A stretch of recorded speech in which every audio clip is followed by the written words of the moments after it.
Good afternoon, honorable members. Honorable members, when the business of this House suspended earlier, the member for Yamacraw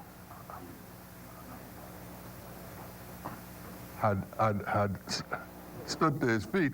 I don't know if he was reserving at that time. Sutton Shaw's was in the process. The chair recognizes the honorable member for Long Island. My apologies, Yamacraw.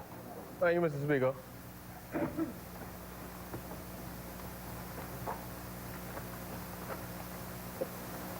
Speaker, it is with boundless honor that I stand here on behalf of the great people of Long Island.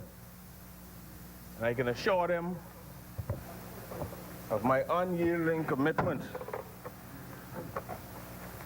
to representing their interests in this place and elsewhere. Mr. Speaker, kindly permit me to begin by speaking to a few matters of note in my constituency. But prior to doing so, I wish to give my condolences to the family of the child who lost his life yesterday. A very tragic situation. A young man, or a young teenager losing his life, okay, without getting to really experience what life is all about. Mr. Speaker, I wish to also extend sincere condolences to Andrew Ironhead Cartwright, his sister Jeannie, and their entire family on the passing of their father Gregory Cartwright, whose funeral was held on Saturday past.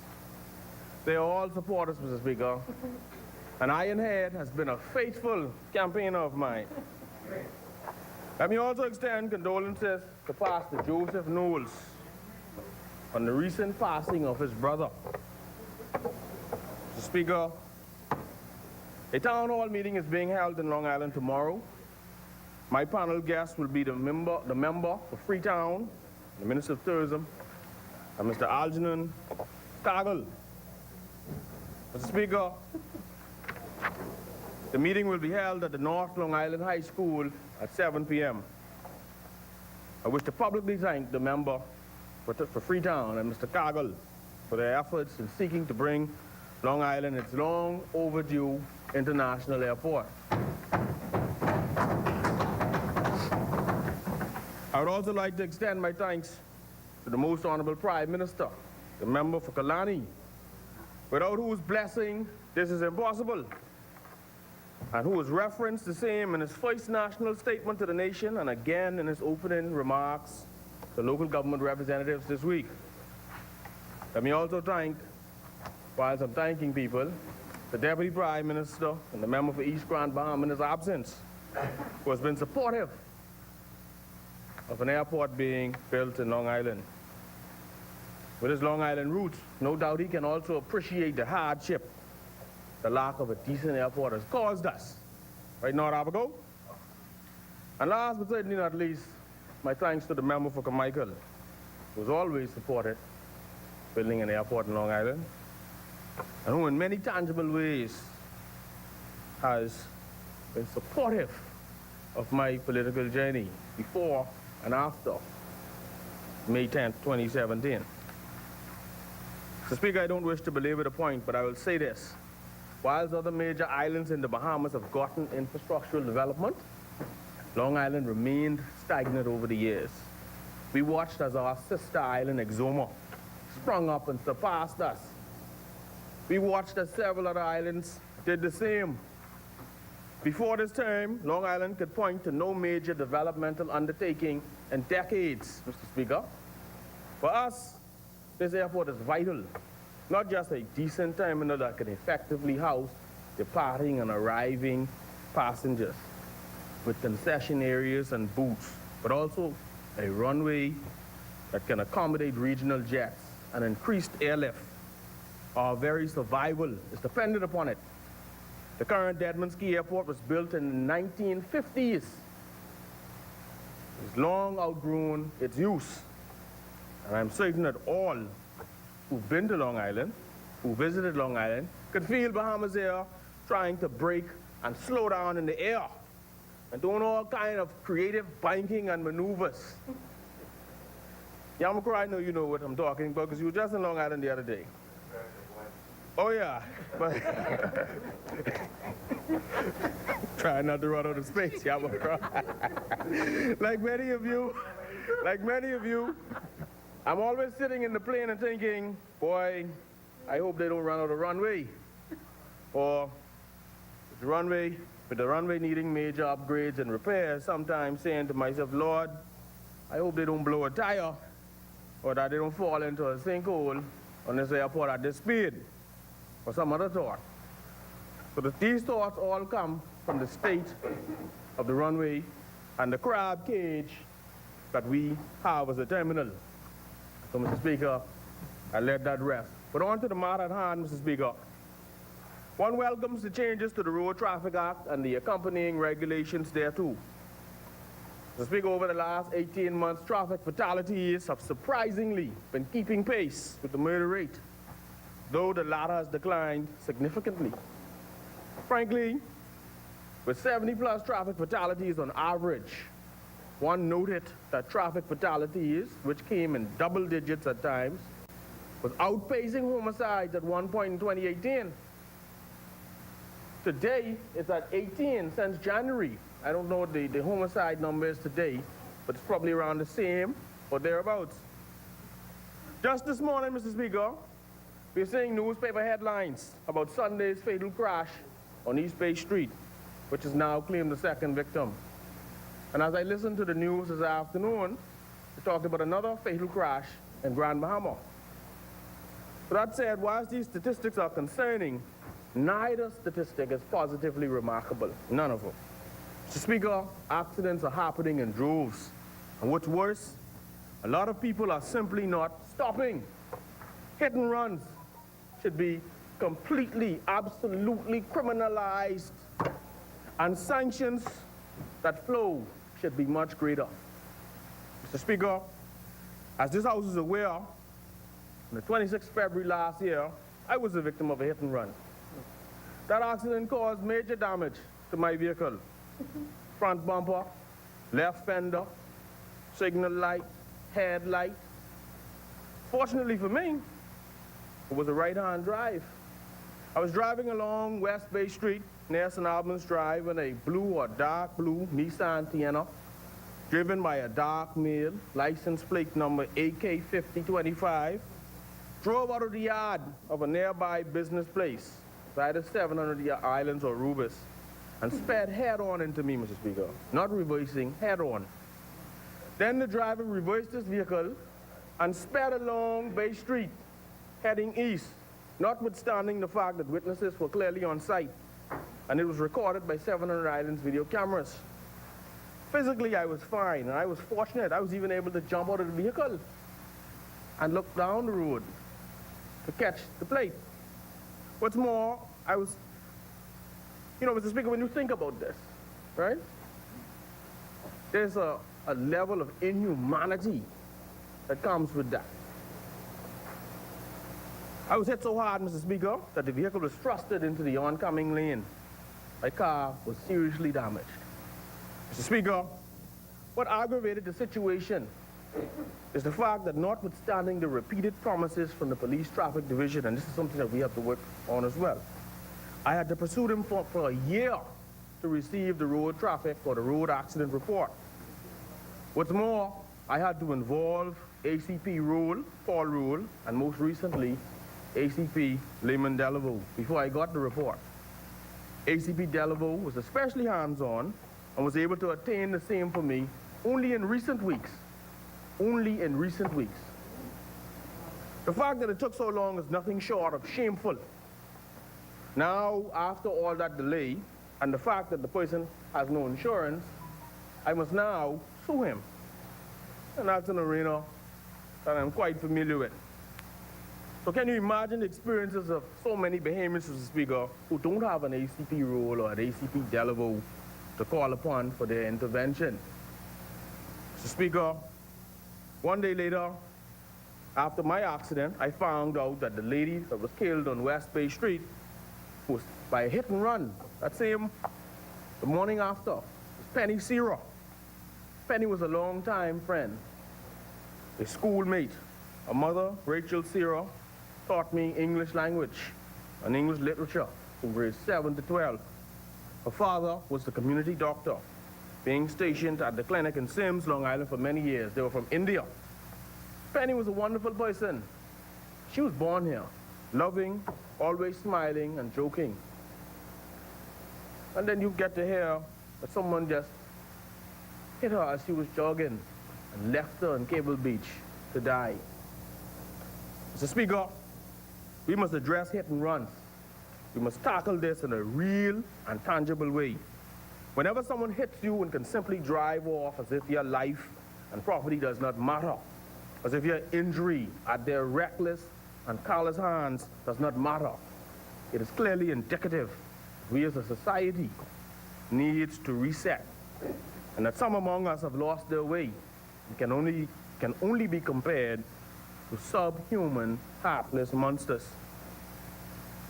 Mr. Speaker, there's an absolute need to strengthen our laws as relates to hit and runs. A senior police officer told me of the thousands of uninsured drivers on our roads and the need to clamp down on that, even if it means having serious and frank conversations with the insurance companies relative to their processes. For example, people being allowed to enter insurance contracts. As the member for, I think it was the member for Southern Shores who pointed out earlier, they pay enough to get that temporary certificate issued to them. They go and they license their car, and upon licensing, they never return to the insurance company. Right or wrong, Southern Shores? Correct. And then they go ahead, with that insurance now having lapsed, they damage someone's vehicle, kill someone, and they speed off. There has, I'm told, been an increase in hit and runs since the new licensing system. An easy example, if one is driving behind a vehicle right now, Mr. Speaker, are you able to tell whether that vehicle is licensed or unlicensed? Even the police would have to conduct a close-up inspection to see the difference, to detect that that vehicle is unlicensed. People must know that there will be consequences for such barbarous, inhuman acts. This is becoming too frequent. It is as if we have lost our moral center. Mr. Speaker, the amendments today requires drivers to have their driver's licenses and insurance on their person or in their vehicle. I 100% agree. This will foster accountability. However, as with most laws, Mr. Speaker, this must be enforced at all times. Given the changes to the vehicular licensing system, where names and addresses are no longer featured, it's a good decision on windshields. The system is now built around decals with numbers and somewhat relies upon one's honesty. Senior policemen tell me that if someone is stopped and don't have a driver's license on their person, the police are unable to tell who they truly are. I could easily say that I'm Halson Moultrie. Of course, they know that Halson Moultrie is the speaker, but I can easily say that. How are you going to disprove that? And I know that the police are doing their best, but at the moment, Mr. Speaker, one can take the decal off of one car, put it onto another, take your plates, and drive as if without being impeded. They can comfortably drive past the police. These senior officers have told me that the police currently have no way of knowing that one might be driving a stolen vehicle. These officers tell me that it is essential that the police are granted unimpeded access to the road traffic department system where they can immediately access that information. This is, I am told, not presently the case. Such access should be immediately reestablished. What's more, Mr. Speaker, equipping both police officers and road traffic officers with scanners to scan decals on the spot would assist with the enforcement of these new provisions. The senior officer told me that police officers constantly complain about people getting into accidents. Getting into accidents, whether it's a serious accident or not so serious. Just removing their decals and abandoning the vehicles on the spot. Given the above, police officers have expressed concern about drivers giving them anyone's name, as I spoke to earlier, promising to show up within 24 hours with their documents, their ID, their license. And upon not doing so, someone whose name might have been used being charged and a warrant subsequently being issued by the court. This great misfortune, I'm advised, Mr. Speaker, happens. So when the legitimate person is driving and gets stopped for some reason or the other and gives the police their real name, they're taken into custody for something that they might know nothing about. This is the importance of this amendment here today, or these amendments. That is the lacuna in the current system, and given the same, today's amendment is most welcome. Mr. Speaker, in the United States, people are arrested if they are found driving without their license, registration, and insurance information. You have to prove that's your car. Okay? You have to prove these things, Mr. Speaker. Mr. Speaker, Mr. Speaker, I wanna just make note of a matter in my constituency, and I want to thank the minister, the member for Bamboo Town. I want to thank him, member for Bamboo Town. My printers are on the way. Thank you, member for Bamboo Town. My people have been unable, Mr. Speaker, to get printed licenses for some time, and they complain about when they come to Nassau, being unable to rent vehicles, go to the States and do the same, and so on. I also spoke to Mr. Rex Adley from the Road Traffic Department this morning, and he also gave me some very positive updates. I want to also thank the minister with regard to our offices. One of the offices is in line with a pledge, okay? But actually both are in line with pledges to upgrade the offices, and one of them is in line with a pledge to make the North office fully operational so that the people of North Long Island could be catered to, as opposed to 2 days a week where the fella comes down, opens the office at 12 o'clock, stays a couple hours. This is great for Long Island. And so Bamboo Town, I appreciate that. Thank you for keeping your pledge to me, Bamboo Town. I want to also commend Mr. Vernal Taffy Adley for the great job he's doing in preparing the North office.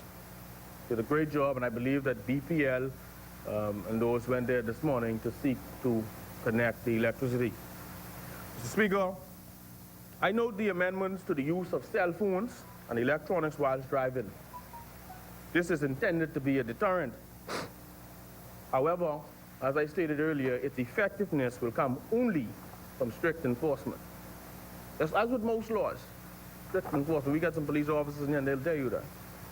Whilst I support the amendment, I have a query, and that is, how does one establish that a person was using a phone at a given time? See, the police would need to be able to review that phone, Mr. Speaker.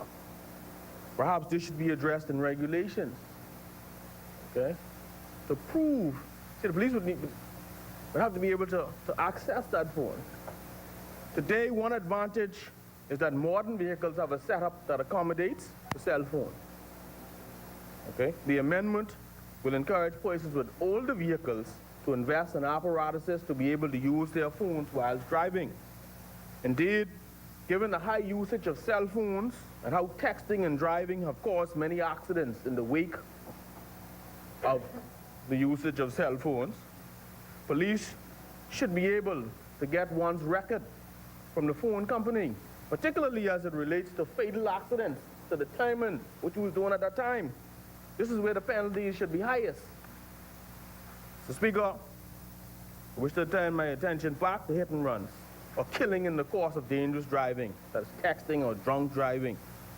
I appreciate that accidents happen, but hit and runs and drunk driving and texting and driving These are beyond the regular, everyday accident, and they should carry the highest fines. Frankly, Mr. Speaker, when fines and/or jail time is assessed, one would posit that it should be on a case-by-case basis, separating genuine accidents or mishaps from the others. Each matter should turn on its own facts. One size may not fit all. We must particularly examine this. There should be a sliding scale relative to vehicular homicides. Particularly this relates to your everyday genuine accident. So back to the sliding scale, Mr. Speaker. Serious fines should be meted out in the first or second instance. And certainly consideration must be had for prison time or even more serious fines, and or simply taking away one's license as well by the second or third such incidents. The penalties should be adjusted for subsequent incidences.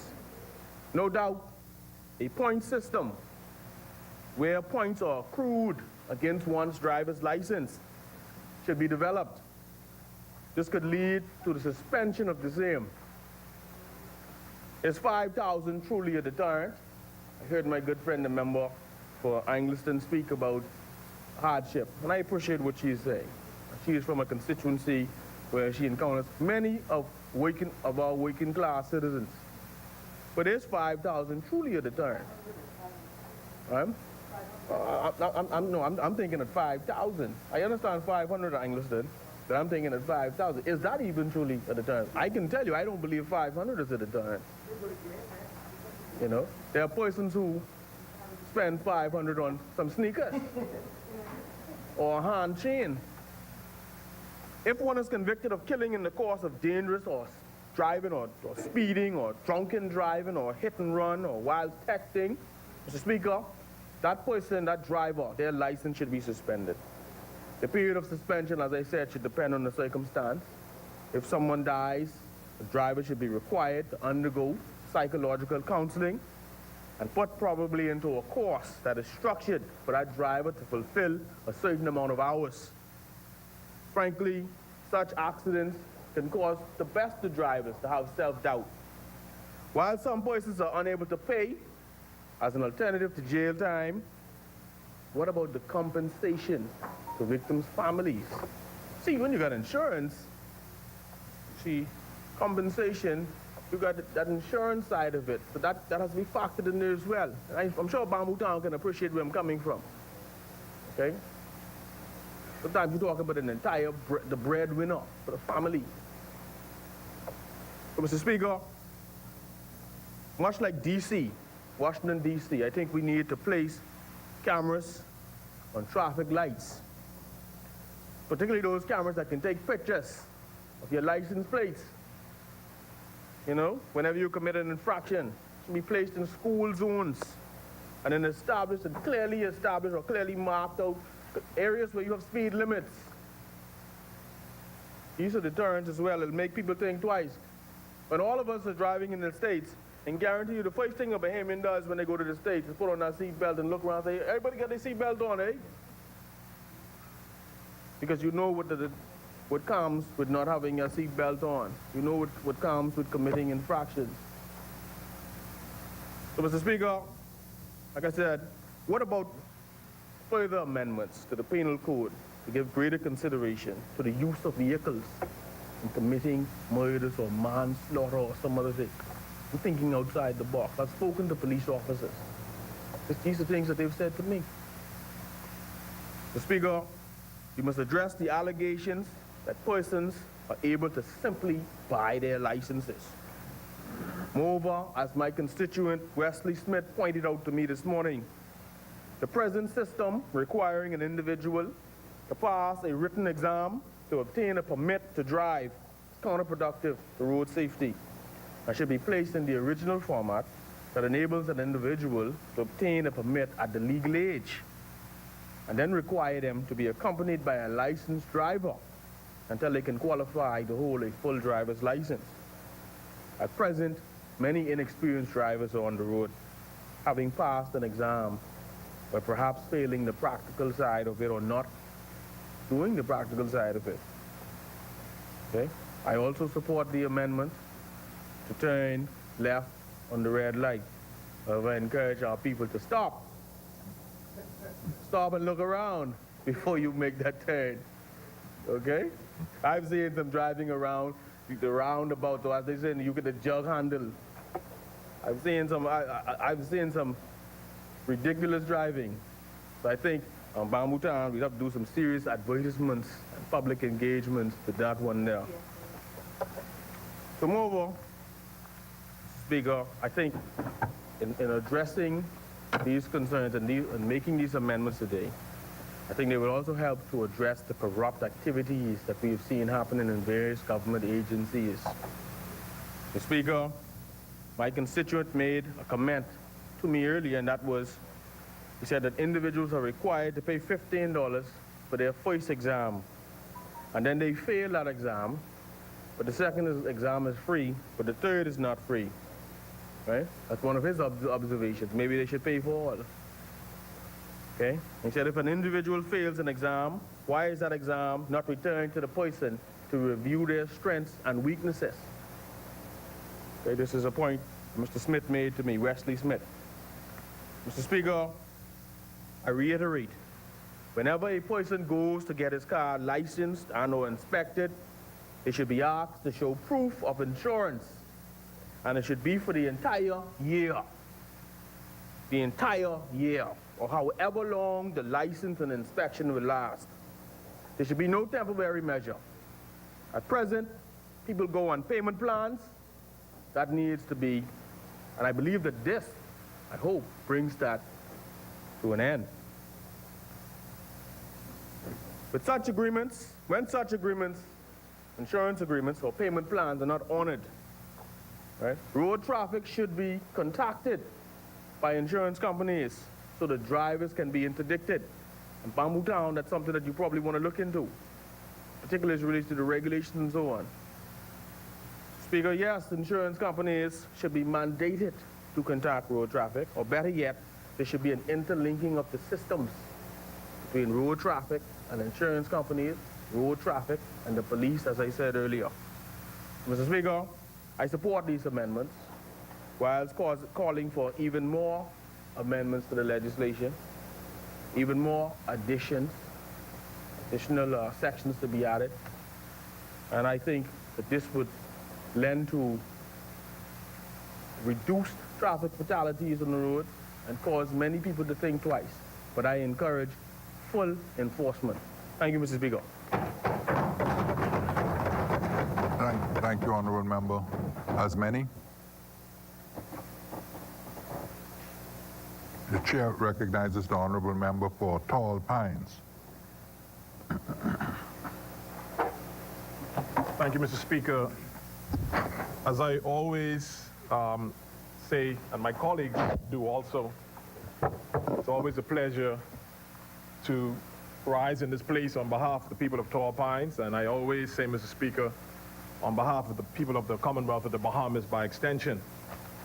Mr. Speaker, you know, I sat and listened to the member for Long Island as he shared his thoughts on how well and how much the F&M government is doing for Long Island. And he mentioned the fact that we promised and we're going to deliver on, particularly, I know we mentioned the airport, but I just want to remind the good member for Long Island, and I'm sure many Bahamians would share the sentiment, that you should not be surprised, Long Island. You should not be surprised. The F&M government has, and its administration have shown over and over again that once we commit, we deliver. And that experience, Mr. Speaker, is hard in my constituency in Tall Pines. Speaker, we committed to the people of Tall Pines that we would, Exuma, we would. I got him. Speaker, as was promised for the people of Tall Pines, the F&M administration delivered. I want to thank also the member for Marathon and delivering the promise that we will address the landfill issue, Mr. Speaker, and I'm happy to be a part of this administration to show that when we commit, we deliver. Mr. Speaker,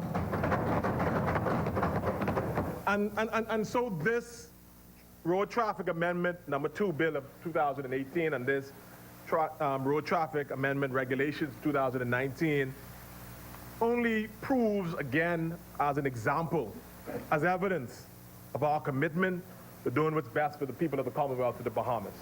And so I say to this honorable House that I rise thanking God for this opportunity to serve the people of Tall Pines and to support this particular amendment to the bill and the regulation. Mr. Speaker, before I continue, and I just wish to also add Tall Pines' condolences and prayers to the family and friends of the young Bahamian young man who lost his life yesterday. It's always sad when we speak about young people and instances such as this, instances that we hope could come to an end in this country. And so we want that family and that community in Angliston and the surrounding constituencies to know that our prayers are with them and we support whatever could be done to make our communities safer. Speaker, as I said, it's a pleasure to be here and to speak on behalf of the government in support of this bill. Mr. Speaker, as I listened behind the good member for Angliston, and as she spoke about why this administration would have taken so long to bring these amendments, I started to wonder and think back, and I was wondering, and I see the member for Southern Shores kind of reminded us and reminded the Bahamas, who was minister for several times, and why, if we took 20 months to do it, why these things couldn't be done over the period of time when this particular member was minister. But I don't say that, Mr. Speaker, to cause any arguments in here, but to simply say that the fact, I'm not going to pick any fights. The fact, Mr. Speaker, that we are delivering is what is important today. The fact that we may have met some things in place that should have been done, and now that we are causing it to be done, should be celebrated. The fact, Mr. Speaker, that we have seen the necessity for changes and amendments to be done to the Road Traffic Act, and we're not going to sit back for another 5 years and blame the next administration. We're not going to sit back for another 10 years and then blame the administration when we had the opportunity to do so. And so I want to say to the member for Bamboo Town and the minister responsible for transportation, carry on doing the good work. And this team, we will always support you. Mr. Speaker, but the good thing is that the member for Angliston also spoke about the history of the Road Traffic Act, and I have to support her. She spoke about the general strike and how that created the Road Traffic Act in 1958, and how that started the modernization of road traffic. And Speaker, I say that really to say that it shows that we as a country, that we continue to build on what has been established. And if I may take this honorable House and the listening Bahamian public a little closer in history, back in the 26th of October 2011, when the Road Traffic Act was amended, amendment bill was tabled and was moved by the then Minister of Public Works and Transport, the Honorable Nico Grant, we were reminded, Mr. Speaker, of the works of the New Providence Transport Program, which then, and I suspect continues, I understand from the minister, that's now called, that unit may be now called a Transportation Policy Planning Unit, that back then, they seek to recommend necessary improvements to our existing road network and to modernize and strengthen the institutional framework for provisions of transportation services, improve road safety, and to alleviate negative environmental impact associated with existing levels of traffic congestion. We were reminded, Mr. Speaker, back then, and I wish to remind us again, that this institutional strengthening component of the New Providence Transport Program, now the Transportation Policy Planning Unit, comprised of 6 areas. Speaker, I don't have the time to go into those 6 areas, but one of the most important areas of that unit was to review road traffic, to review the Road Traffic Act. And just a reminder, Mr. Speaker, the then Road Traffic Amendment Bill of 2011 was another step by this F&M administration in the right direction.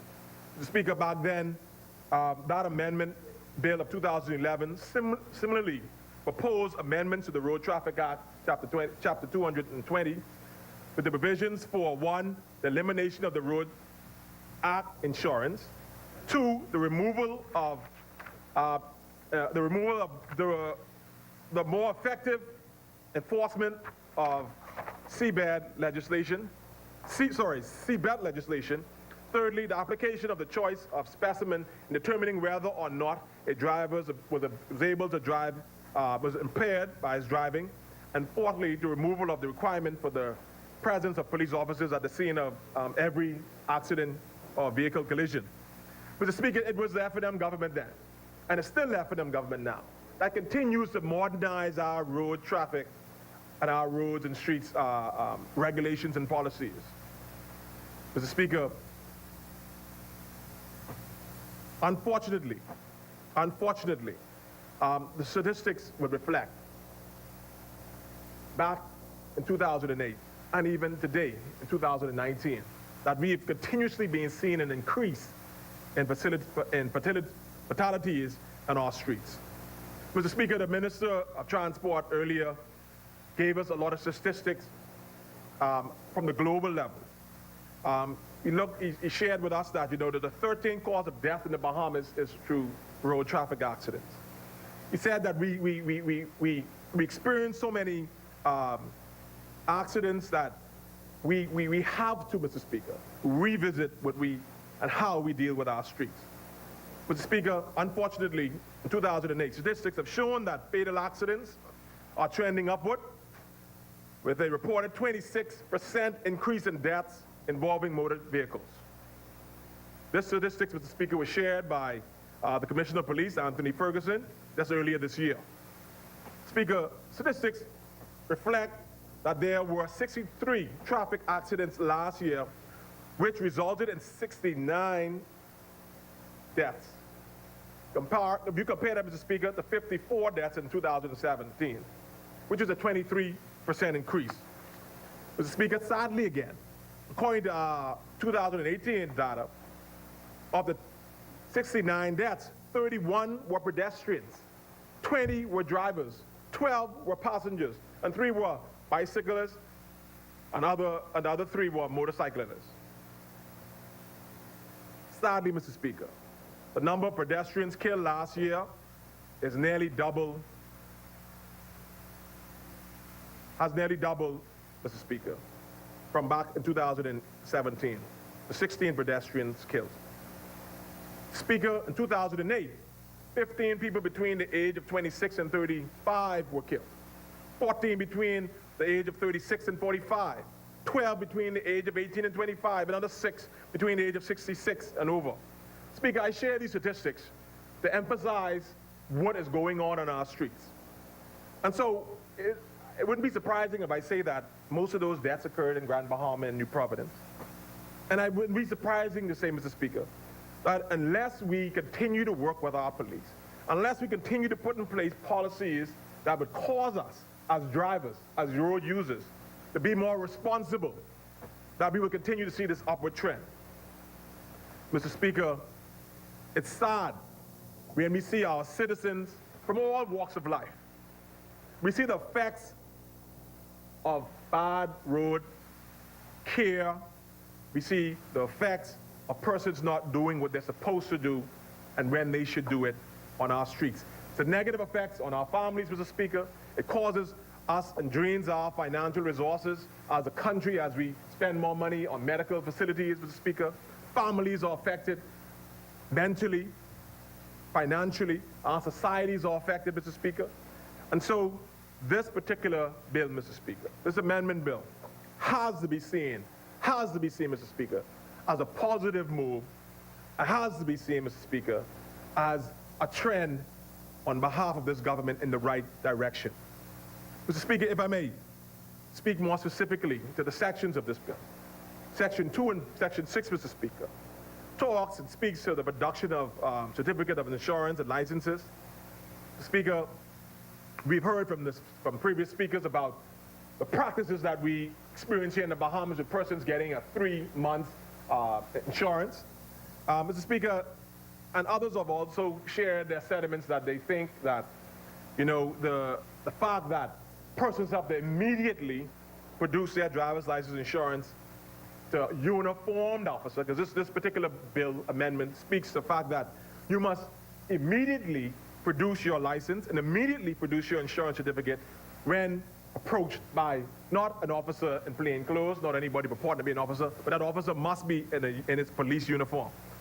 Mr. Speaker, while I understand the sentiments of persons who feel that persons should not have to immediately produce it, Speaker, based on the statistics that I mentioned earlier, based on the trends that we're seeing today, Mr. Speaker, based on the fact that we know that persons have exploited the system, as mentioned by Long Island, mentioned by Bamboo Town and Southern Shores, that I'm of the view, Mr. Speaker, that tough times call for tough measures. There's nothing that's going to kill you, nothing that's going to hurt you, and I know I've been doing it for many years. Keep a copy of your insurance paper in your car. If somebody steals your car, Mr. Speaker, and they happen to have a piece of paper that says that your car is insured, that does less damage to society in the long run than a police officer saying that you must produce it right away, Speaker. I would rather, Mr. Speaker, that you produce that right away and that you show that officer immediately that the car that you're driving is covered to help someone if you hurt them in that car, to replace somebody's car or to fix somebody's car if you damage that person's property, to prove that you have the right legally to be on our streets. Mr. Speaker, tough times call for tough measures. And if we look at our statistics, Mr. Speaker, I believe today tough times call for tough measures. It would not hurt us, Mr. Speaker, to do what many of us have been doing for several years. Mr. Speaker, I do also, Mr. Speaker, share, and I understand this issue about, allowing persons to be able to come back, and I think the law now is you got 48 hours. This particular amendment, Mr. Speaker, has reduced that to 24 hours.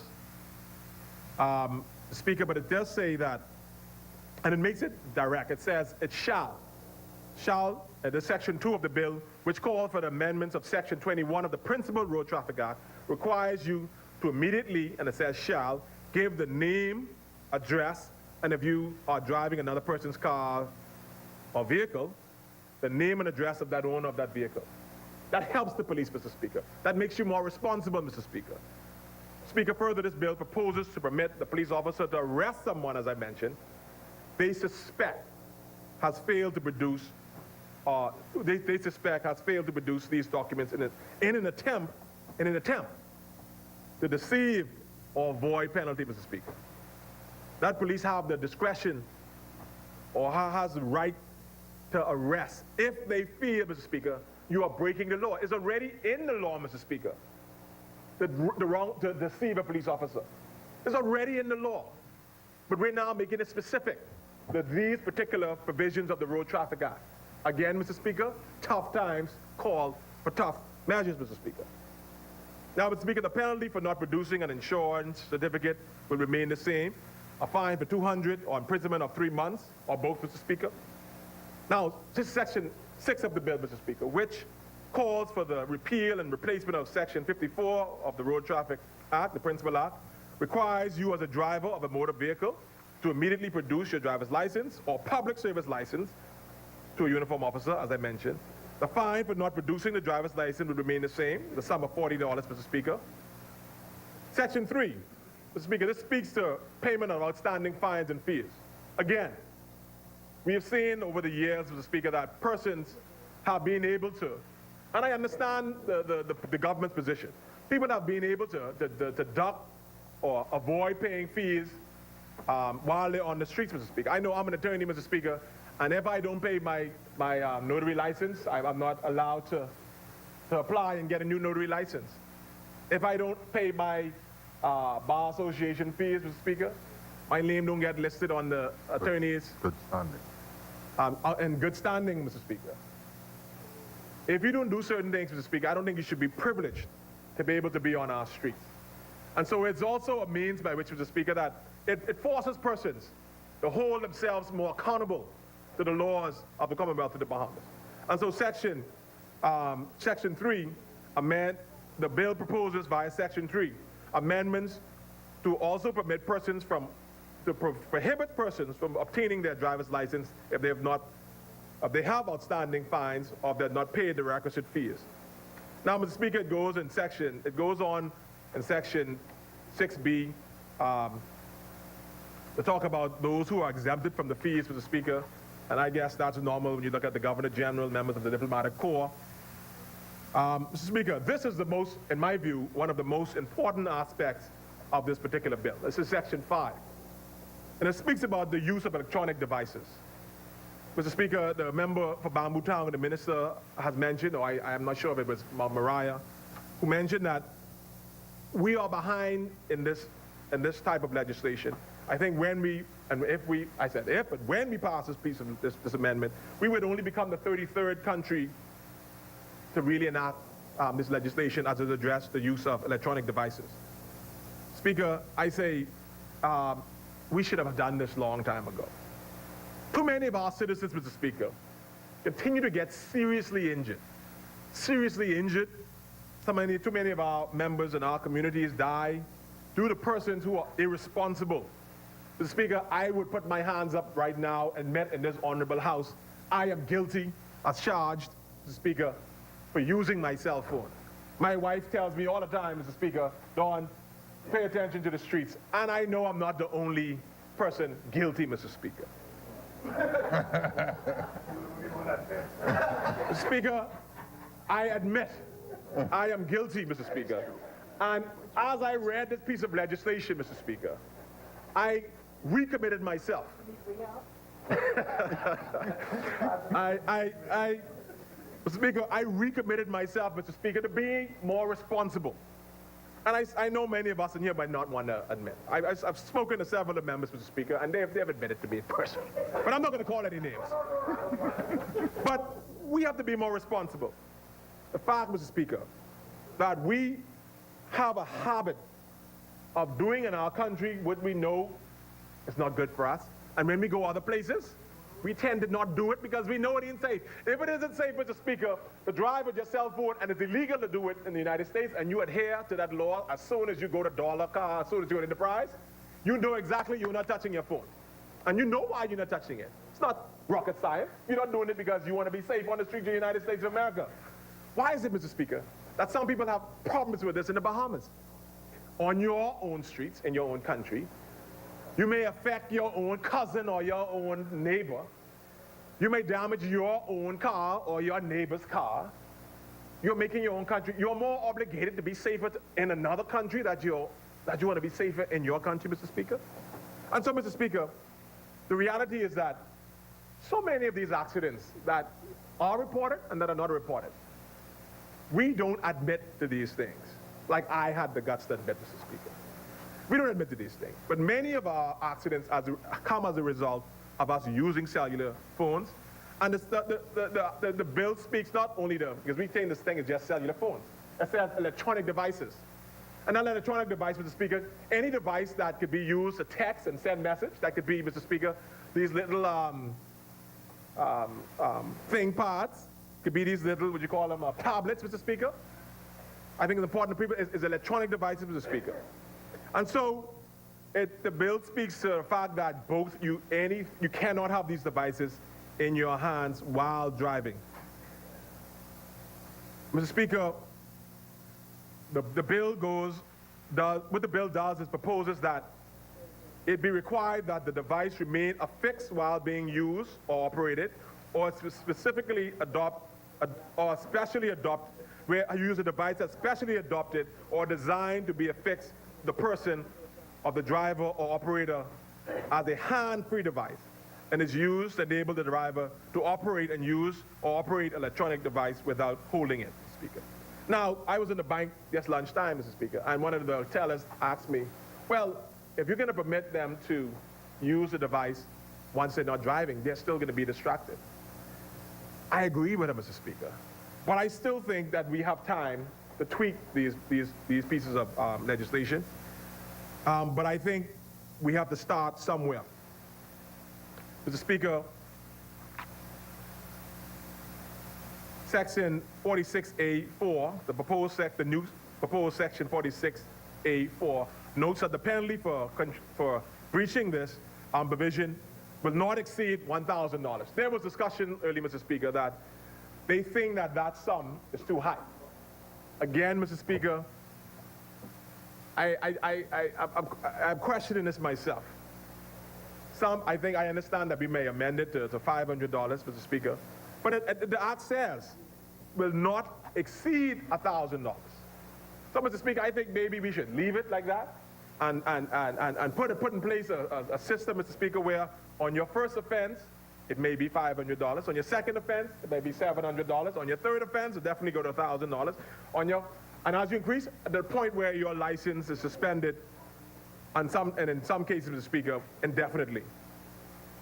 Mr. Speaker, I want to say to the Bahamian people again, this is right now a police officer could stop you and charge you with driving without due course, driving without due care and attention. Right now, Mr. Speaker, this piece of legislation only codifies and really makes it specific.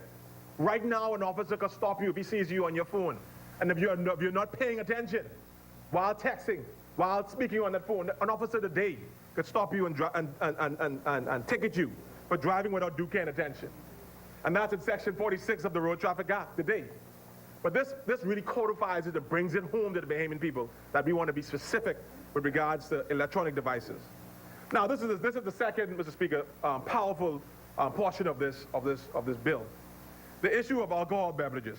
Mr. Speaker, I know that this bill will revolutionize the way many young people specifically drive home after a stressful day at work.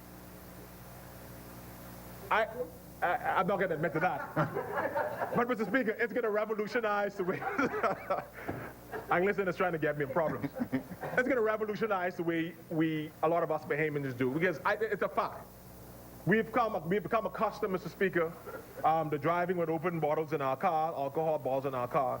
And so we're going to have to just come to the realization. When I say we, I speak in general as the people, Mr. Speaker. I see people looking at me, Mr. Speaker. But the facts are the facts, Mr. Speaker. The facts are the facts. And if it wasn't so, Mr. Speaker, there would be no need for this amendment. If it wasn't so, there would be no need for the amendment. So, Mr. Speaker, we have to come to grips that these problems exist, and this bill is speaking specifically to issues that we might want to push behind the closed door and act as if they're not happening. But I'm happy that we're addressing the elephant in the room, that we have to address Bahamians doing again what they know they cannot do in other countries, and doing what they accept not to do in other countries, and now we're just bringing it home to us here in the Bahamas, Mr. Speaker. And so I questioned the member for Angliston, and I think some other members questioned whether or not the laws that were passed as it relates to the breathalyzation and the test by police officers, whether that's enforced. And in my research, Mr. Speaker, I saw that the Bahamas legal limit for breath alcohol content is 0.06%. And it says in my research that if found above 0.06%, you can be arrested and fined $3,000 and or spend time in prison and have your license suspended for up to 1 year. Speaker, if that is not enforced, I'm only going to suggest to the honorable members who are in government and who are in the police force, who are responsible, to make it enforceable, Mr. Speaker. Mr. Speaker, again, I saw in the research, Mr. Speaker, that in 2011, autopsies of 25 drivers who died in traffic accidents in 2010, because they looked at the previous year, revealed, Mr. Speaker, that 17 persons who died had blood levels that was higher than that 0.06%, that proposed legal limit. Out of 25, 17 persons were found to be over the limit. And so that speaks to the seriousness of what's actually happening on our streets. That's scary. That's scary. And I'm not saying, Mr. Speaker, when this particular bill is passed, that all of a sudden everything is going to be A-OK as it relates to driving, because it says that it speaks to being an open container. And I don't want to get into the details of that because there are also loopholes in that particular that I think we need to revisit, Mr. Speaker. Because I know, because I've seen it, Mr. Speaker. I see people driving on motorbikes with these backpacks that has a straw that you can actually drink out of the backpack. Now, can a police officer stop you? Is that an open container? So these types of issues, Mr. Speaker, as we look at these bills again, to make them better, to make them more effective, to make them more efficient, we too, Mr. Speaker, would have to look at how we could further amend these bills. Mr. Speaker, Section 7 speaks to the power of arrest, and this is a big issue that the member for Angleston raised, Mr. Speaker, and she says that this section is ill-conceived. Mr. Speaker, I think, Mr. Speaker, again, hard times call for hard measures. It is proposed at Section 60 of the Road Traffic Act, it's proposed that Section 60 of the Road Traffic Act be repealed and replaced with the proposed Section 7 of this bill to address the powers of arrest in certain cases. Mr. Speaker, it says that an officer may arrest without warrant someone he suspects have committed an offense under this act, such as failing to produce his or her driver's license and insurance certificate when asked to do so by a uniformed officer. Mr. Speaker, I spoke to that. I agree, Mr. Speaker. It forces persons to travel with their relevant legal documents. But it also goes on to say, Mr. Speaker, and if he reasonably suspects that the failure to do so is with the intention to deceive and enable the avoidance of any penalty, Mr. Speaker. This bill proposes to eliminate the existing provision that gives drivers 2 days to produce documents, as I mentioned earlier. Mr. Speaker, I support this section. Many may not support it. I support it, and I support empowering our police officers to do their jobs. And I support empowering our police officers to be more effective. I empower making our citizens more responsible. Mr. Speaker, if I may just quickly turn to the regulation amendment, Mr. Speaker. The Road Traffic Amendment Bill 2018, like that bill, Mr. Speaker, the Road Traffic Amendment Regulation 2019 seeks to bring the Bahamas road traffic rules into the 21st century. Again, in a nutshell, Mr. Speaker, that bill seeks to make it illegal for us to turn on the red light. Mr. Speaker, again, Bahamians being travelers to the United States and other places, we're used to this, Mr. Speaker. But what's of importance is that the provisions gives clear guidelines to what you must do. And I just want to emphasize this in my last minute. After coming to a complete stop, after cautiously entering, Mr. Speaker, you must give way to traffic and persons that has that left right away, Speaker. I could say for the people of Tall Pines that this particular regulation is going to be beneficial. If you drive on the streets of Carmichael, for example, Mr. Speaker, particularly Faith Avenue, Carmichael Road, when you could easily take that left turn to go on to Faith Avenue, but the road is blocked up all the way to Marla Butler. Even when you stop on the light at Marla Butler and Carmichael Road, when you could easily take that left and avoid all of this traffic congestion, that the people of Tall Pines and the people in the Southwest District, as in other areas in New Providence, and maybe even Grand Bahama, will see the benefits of this. Mr. Speaker, there's no doubt that this F&M government has proven again and again that we are dedicated to not only building a better infrastructure as it relates to our streets. We have shown our commitment to making our streets safer. We've shown our commitment by extension, Mr. Speaker, by making our society safer. And this particular Road Traffic Amendment Regulation 2019 and this Road Traffic Amendment number 2, Bill 2018, speaks to that. And it's because of the benefit to the people of Tall Pines, and it's because of the benefit to the people of the Bahamas that I'm proud to stand here, Mr. Speaker, as the representative of the greatest constituency in the Commonwealth of the Bahamas. That's the Tall Pines constituency. The greatest, Mr. Speaker. The greatest, Mr. Speaker, to proudly support this government in bringing this bill. Tall Pines support these pieces of amendments, Mr. Speaker. Tall Pines support a safer Bahamas, safer streets of the Bahamas. And may God continue to keep our streets safe, keep our people safe. And I pray that these amendments would do just that. Thank you, Mr. Speaker. Thank you, Honourable Member. As many, the Chair recognizes the Honourable Member for Central and South Eleuthera.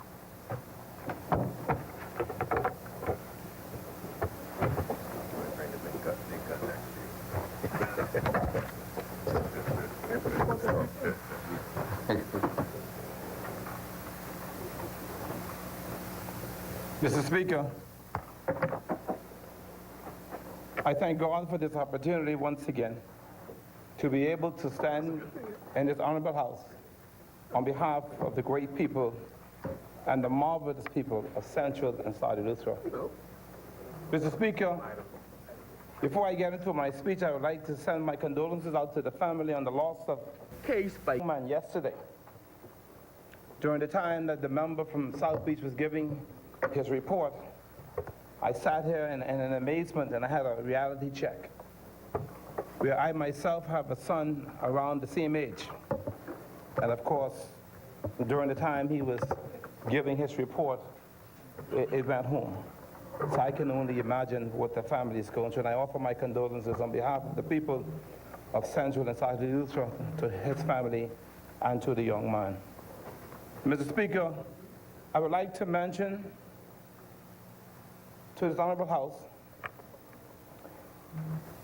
the former Speaker, Mr. James Oswald Ingram, who was the Deputy Governor General, is in hospital after undergoing a surgery. No, he still is. My wife and I had the opportunity to visit with him a few days ago. We, along with the entire island of Eleuthera, Mr. Speaker, want him to know that we are praying for his speedy and full recovery. Mr. Speaker, the bill before us today, technologically, road traffic. Mr. Speaker, I am of the view that speed meters should be made mandatory for all highways and heavy vehicle traffic areas. Low-cost temperature-proof electronic devices should be developed and continuously record the speed of the vehicles and should be fitted on all heavy and public service vehicles. These devices can be examined in case of accidents, Mr. Speaker. Video cameras should be installed at regular intervals on highways and in high tourist areas and be silently monitored. One such device is located on the Cable Beach Strip near the Scotiabank, which serves as a reminder to remind us of the normal speed limit, Mr. Speaker. Road safety suggestions. Saving of lives should always be considered, and road safety strengthened public transportation to meet the growing demand is needed. Junctions and narrow areas of roads which cause traffic congestions should be studied, and the necessary changes should be made. This will help to save lives and avoid overspeeds. Mr. Speaker, I also would like to remind the public and to remind this honorable house that we take sometimes life for granted. And these days, most vehicles now have televisions in them. And we also found that in most of our public service buses, the televisions are being played and persons are traveling on the street and are distracted by the use of those televisions, which is something that we should take a look at. On the more populated islands, Mr. Speaker, street lights are given daylight. Like lighting should be provided on main roads to avoid the drivers from having to use high beams. Mr. Speaker, on the Family Islands in particular, where it's dark, we drive from one community to another, and there is hardly ever any street lights on those dark roads. Even cat eyes, Mr. Speaker, I found out that in the southern part of Eleuthera, where Bahamas Striping has erected a few cat eyes in the streets, has been very, very helpful. And I've seen a reduce in traffic accidents down in the southern part of Eleuthera. And I'm asking the government to consider to put, if we cannot put some street lights on those highways and the Family Islands in particular, that we continue to erect some more cat eyes throughout the Family Islands and perhaps even here in New Providence. Mr. Speaker, I would like to thank the Minister of Works for the recent road work conducted in Central and South Eleuthera. And I ask further that some more, perhaps some more permanent arrangements to be made for maintaining all of our roads in good conditions. If a pothole is repaired in time, it can save a life. and it also saves money. We must implement a system where the roads are maintained on a regular basis. Potholes do cause accidents. And I found out in the island of Illuso where most of the rental vehicles are damaged on a daily basis when those roads were under disrepair. And every day was a constant complaint. And we've also had a few accidents due to the fact of those potholes. So these are some of the things that we have to look at as a government to make sure that these things doesn't happen. Mr. Speaker, also, one-way traffic should be implemented as far as possible. Sidewalks and footpaths should be made mandatory for all important roads, such as school zones and new public roads.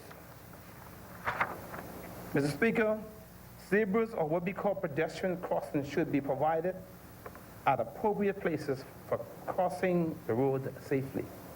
Signals for road crossing should be provided at all school zones. Mr. Speaker, especially at the busy places where a large number of persons have to cross the road every day. These things we take for granted. Proper signage should be installed at the appropriate places. This will help to avoid the accidents caused by the confusion of the driver. Speed bumps should be mandatory in school zones, must be installed and clearly marked. Road safety awareness should be begin from school. It becomes more difficult to impart awareness of a growth up as habits are already formed. Mr. Speaker, with our children in particular, when we don't teach them the road safety and they hit the streets, they continue to do what they've learned over the years, and it's not good. Mr. Speaker, if safety awareness is imparted in our children itself, road safety will become a habit. So that means at the end of the day, once we teach our children the safety of the road users, then it becomes a habit and we don't have to worry as much with some of these fatalities. Mr. Speaker, perhaps video games involving motor racing should be better controlled or discouraged by parents. As it could develop racing habits in children. It sounds simple, but it's a fact. When children continue to have access to television and they begin to look at the fast cars and the fast planes or whatever there is, this sometimes gives those children adrenaline. And the minute they become young adults, they want to see what those vehicles can do. It is something that we have to take a look at. Children below a certain age should not be permitted to cycle on busy roads or roads where heavy vehicles travel regularly. Meaning, where the children are cycling the bicycles or tricycles or wherever they may be, and where there's heavy usage, we should make sure that these areas are off limits to these children to do such. Mr. Speaker, road safety should be a topic for school projects. In our school system, we should now implement this to make sure that road safety becomes a priority in our schools. Mr. Speaker, I also am of the view Road Safety Week should be observed in our schools. There should be essays, slogans, paintings, and alike. Mr. Speaker, perhaps the minister responsible will allow the conversation as to the winners of prizes. A safety personnel or crossing officer can help our primary school students across the road to get on and off of our school buses. Newspapers, television, and other media should be effectively used for public safety awareness. Road safety leaflets should be placed in government-assigned offices. These are some of the things that we need to put in place to make sure that we teach safety. Mr. Speaker, life, health, and vehicle insurance companies should also play a role in conducting public awareness in these projects. Mr. Speaker, helmets should be made mandatory with the sale or purchase of each two-wheelers, meaning motorbikes, bicycles. It should be mandatory that helmets are sold with that product. Mr. Speaker, advertisement boards and other items that may obstruct visibility at junctions, turning and other parts of the road should be removed immediately. Immediately, Mr. Speaker, because many times we are making a left turn or right turn, you can't see around that bend because persons have erected the signs. Signage is in the wrong places. They should be removed. You're thinking, your eyes open. Your eyes open. Mr. Speaker, visibility should be increased near turns and curves. Sometimes as simple as cutting of grass and road bridges can increase visibility and help save many lives. Mr. Speaker, increasing the minimum age for public bus drivers will engage more responsible drivers as well. Because many times the persons driving these vehicles does not have the experience and does not have the knowledge, and at the end of the day, it causes problems. As it relates to the environment and road safety, stray dogs or street dogs must be eliminated completely. The disposal of waste should never be disposed on roadsides.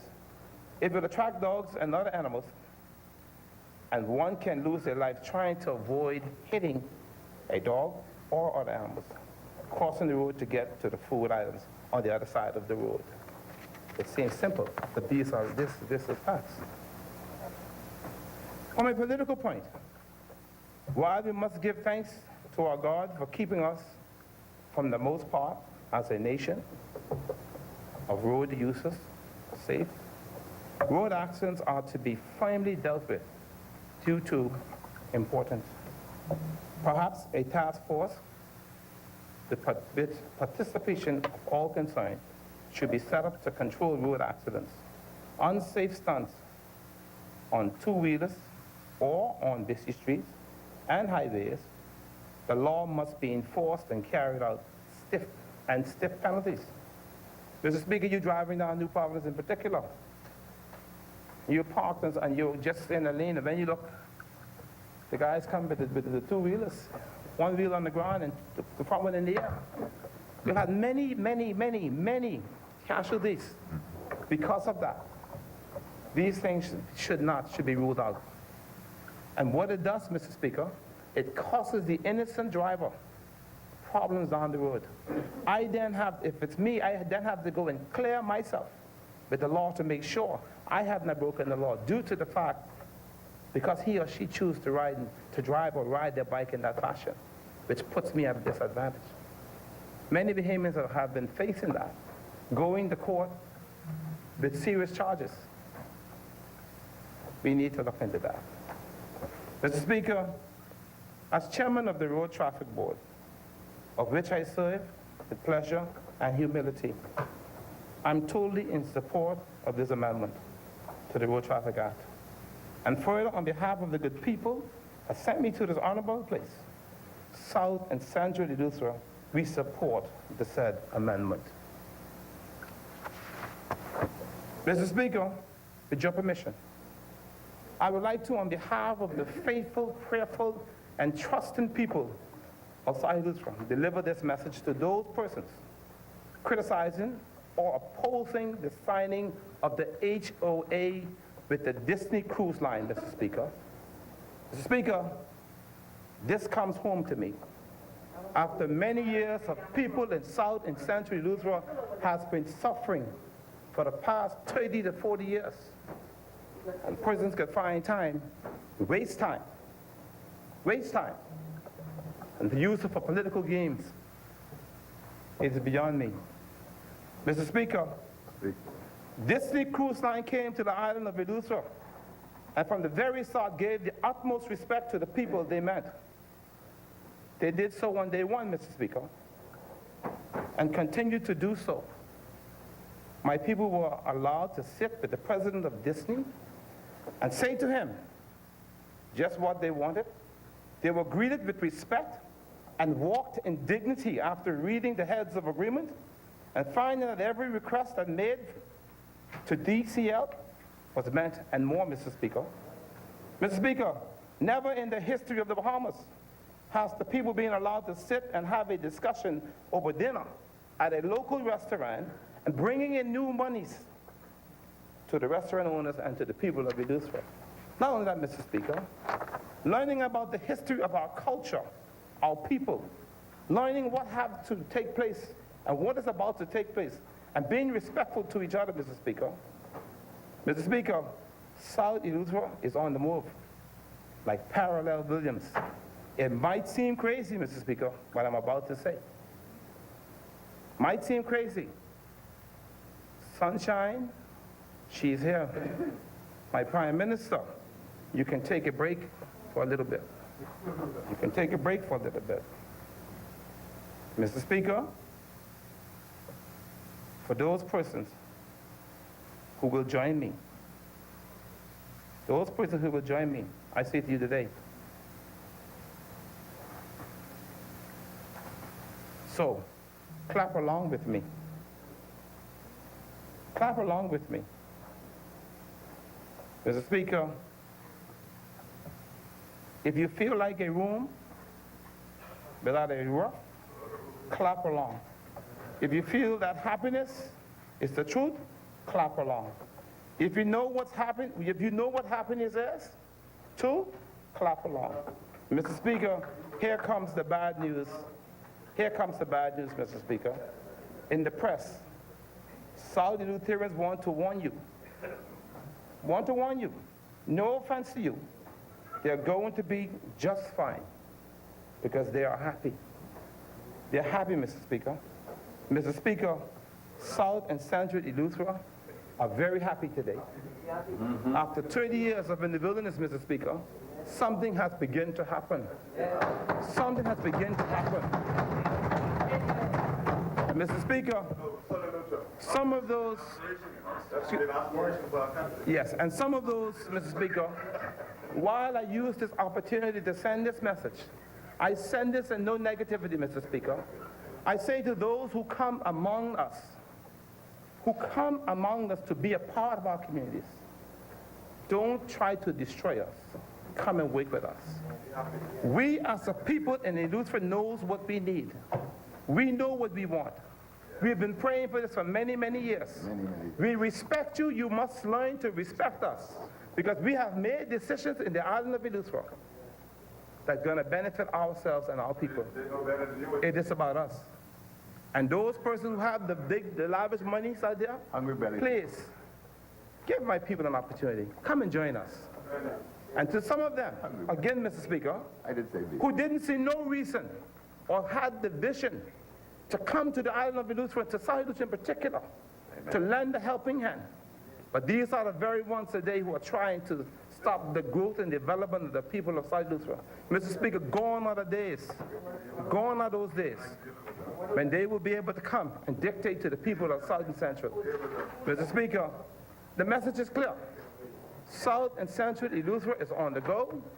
South and Central Eleuthera has supported the heads of agreement and the government for making such decision, and we are happy. So to the Prime Minister and to his cabinet and my colleagues, I want to thank you from the bottom of my heart. On behalf of the people, we are grateful.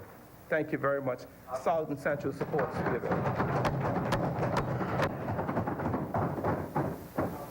As many. Chair recognizes the honorable member for the Exumas and Ragged Island. Thank you very much indeed, Mr. Speaker. Thank you, Mr. Speaker.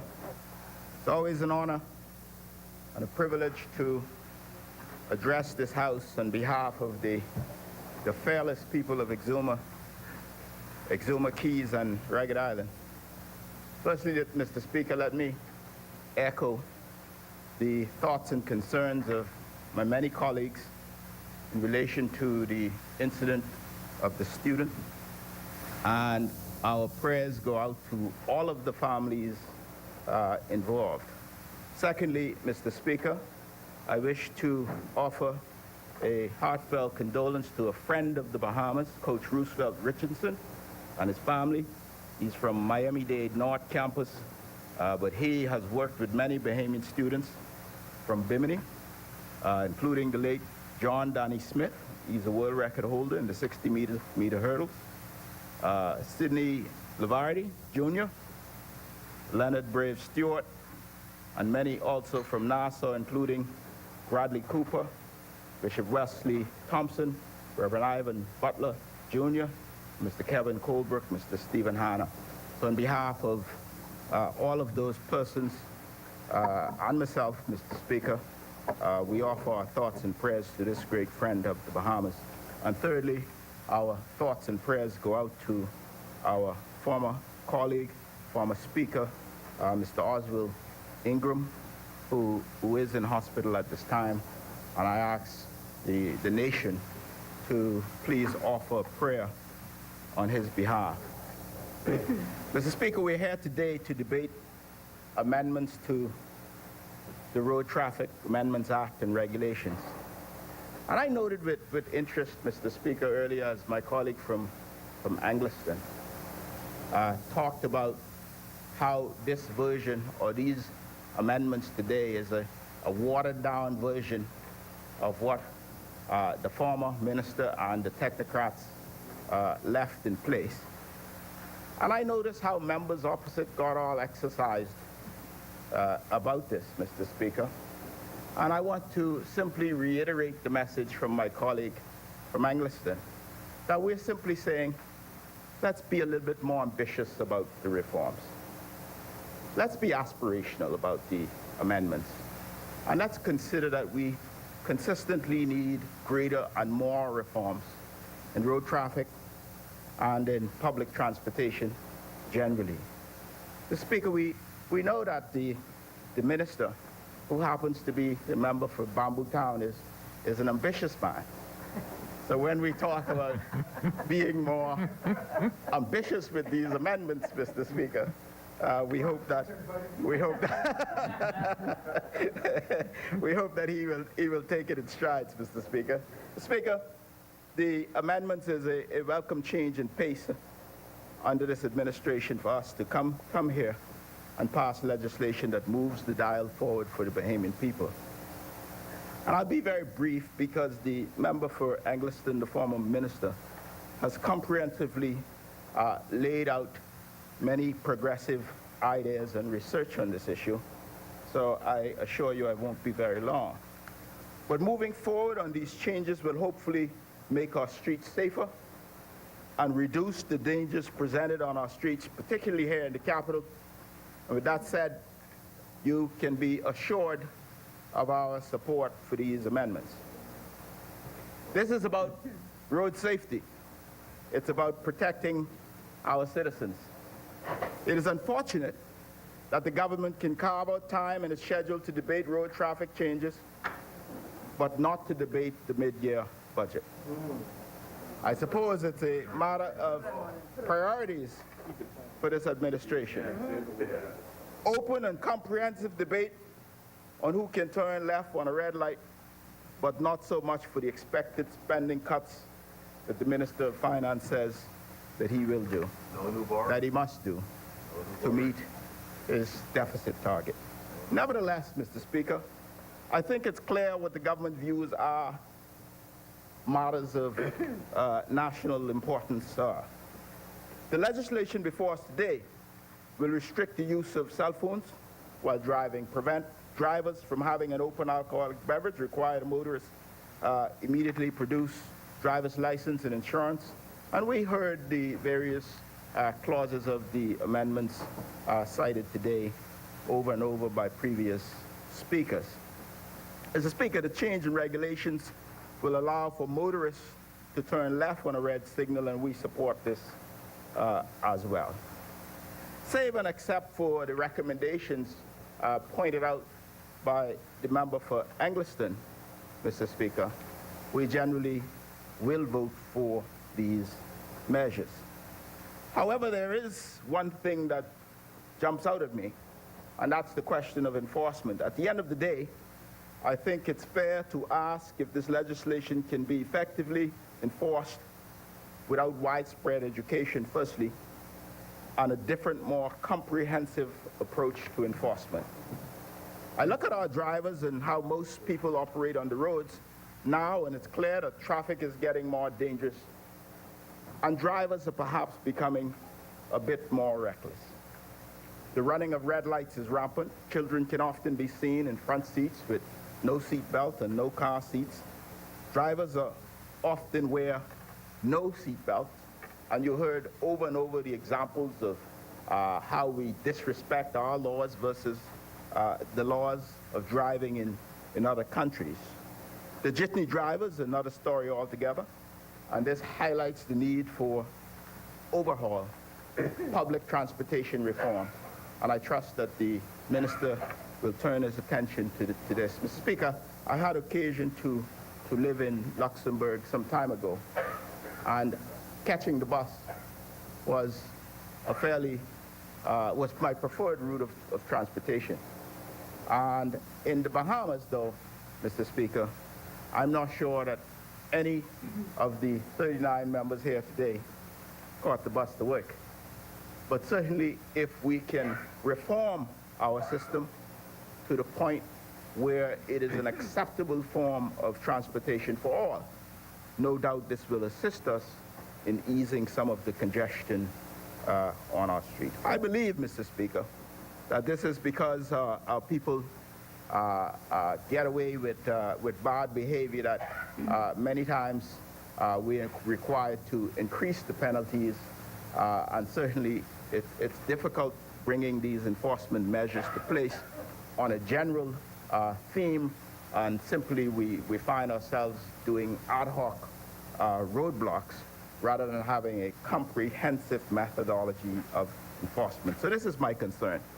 What I find, Mr. Speaker, rather interesting is that many of our ills in our society that's now faced by our society, I don't know if it's reasonable to have a great amount of the enforcement resources shifted to road traffic enforcement. However, there is a need, I would say, for more comprehensive methodologies.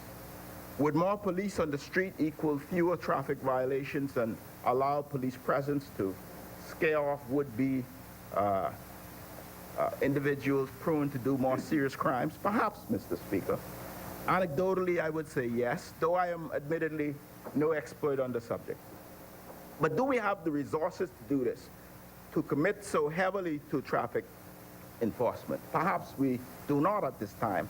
And this is why, Mr. Speaker, I make a case today for even more technology.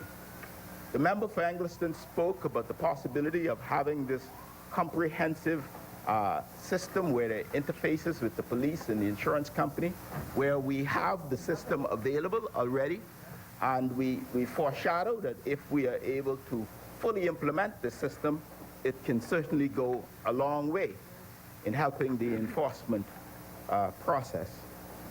Also, Mr. Speaker, in many countries, particularly in the U.S., I am told that if you are breaking the speed limit or you run a red light in certain areas, you might see a flash, which means that, you know, your picture got taken, and you could receive a ticket in the mail.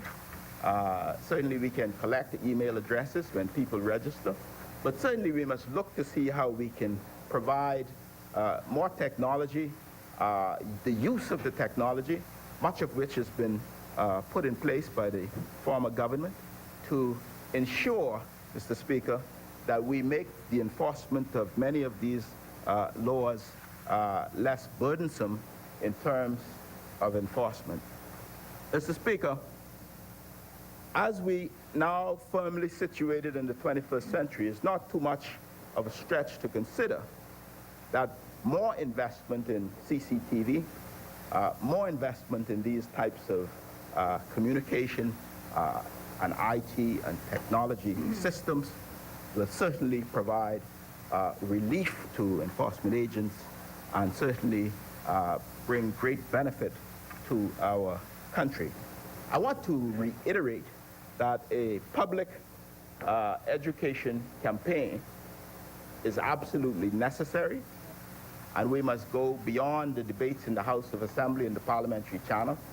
I do recall when we implemented the six-legged roundabout, there were short videos on YouTube. There can certainly be more of these types of social media outreach to the public. I also hope that we have some sort of balance with the existing ticketing system, Mr. Speaker, and the new one.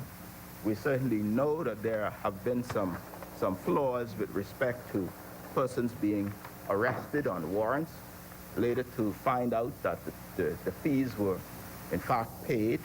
And we hear numerous stories of these types of things that we hope that once we put our shoulders to the wheel and we provide more enhanced technology and we really focus on improving our road traffic systems, that we will find that this will accrue to the benefit of all Bahamians. Mr. Speaker, as I close, I wish to make several points for further consideration, some of which have been mentioned already, but deserve repeating.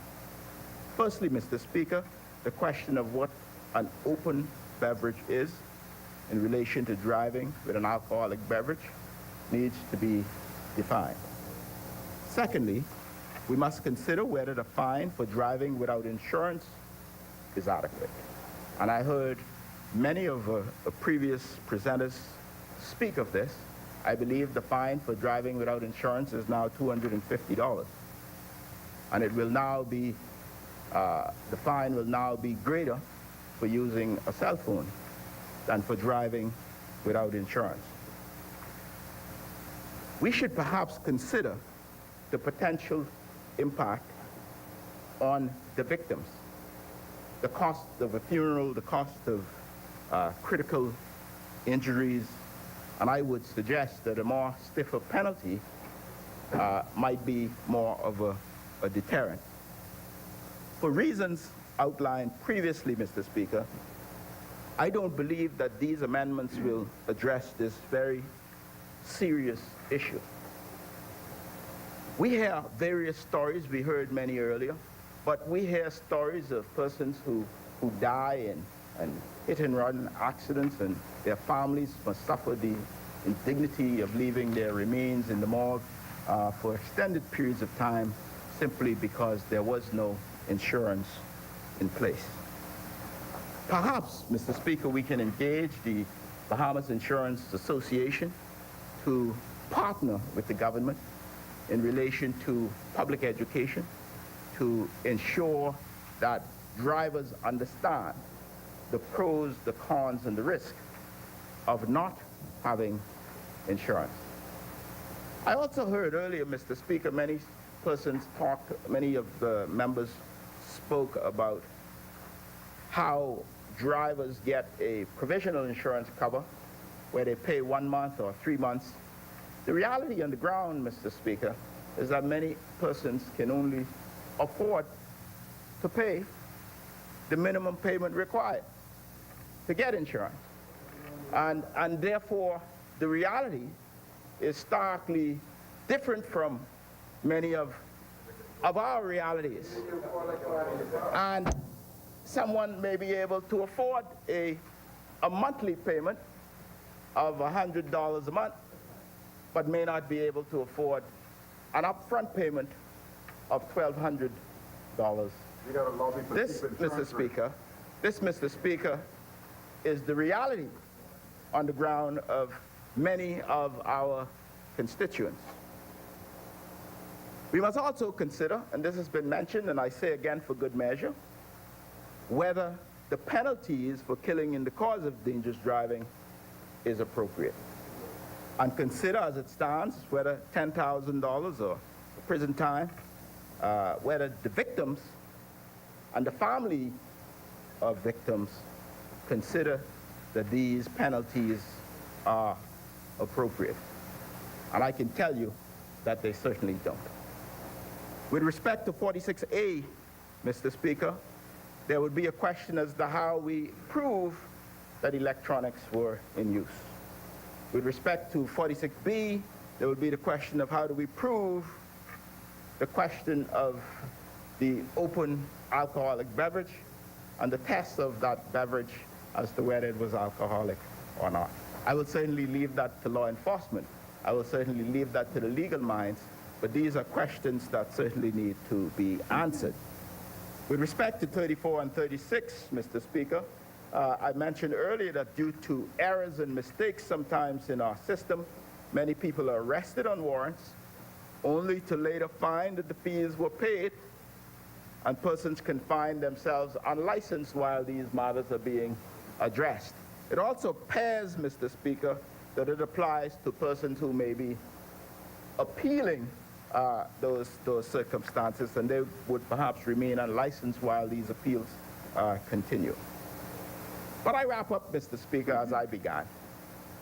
And I urge the Ministry of Transport and the Honorable Minister, member for Bamboo Town, to look more ambitiously at the reforms. The public will be thankful for it. Our streets will be safer. It will create more convenience. It will create less congestion. And certainly modern public transport will go a long, long way in advancing our country. I trusted in your wisdom, Bamboo Town, that you would consider the merit of these points and the points raised previously by Engliston. And Mr. Speaker, I trust that this government generally will be more open-minded about amendments proposed by the opposition. We're here to help, you know. We want our country to advance.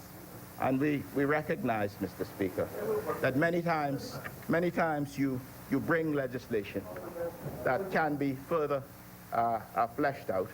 And this is why, notwithstanding that we support some of these pieces of legislation that's brought, Mr. Speaker, we bring amendments, and we urge the government to consider those amendments in the spirit that we give them.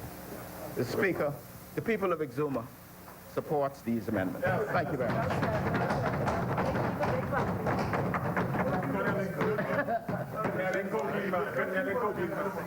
Good man. How's every leader? Thank you, Honorable Member. Thanks, Madam. It's the only place it's here. It's the only place it's here.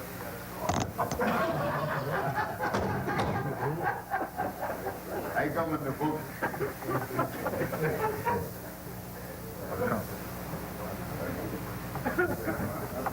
Just a moment, Honorable Member.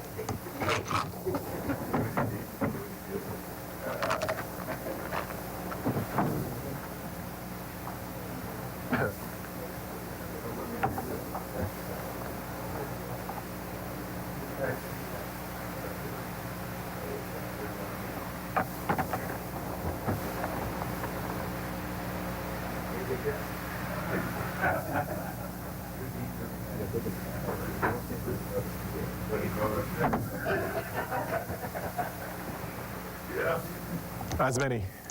The chair recognizes the member for Elizabeth. Thank you, Mr. Deputy Speaker.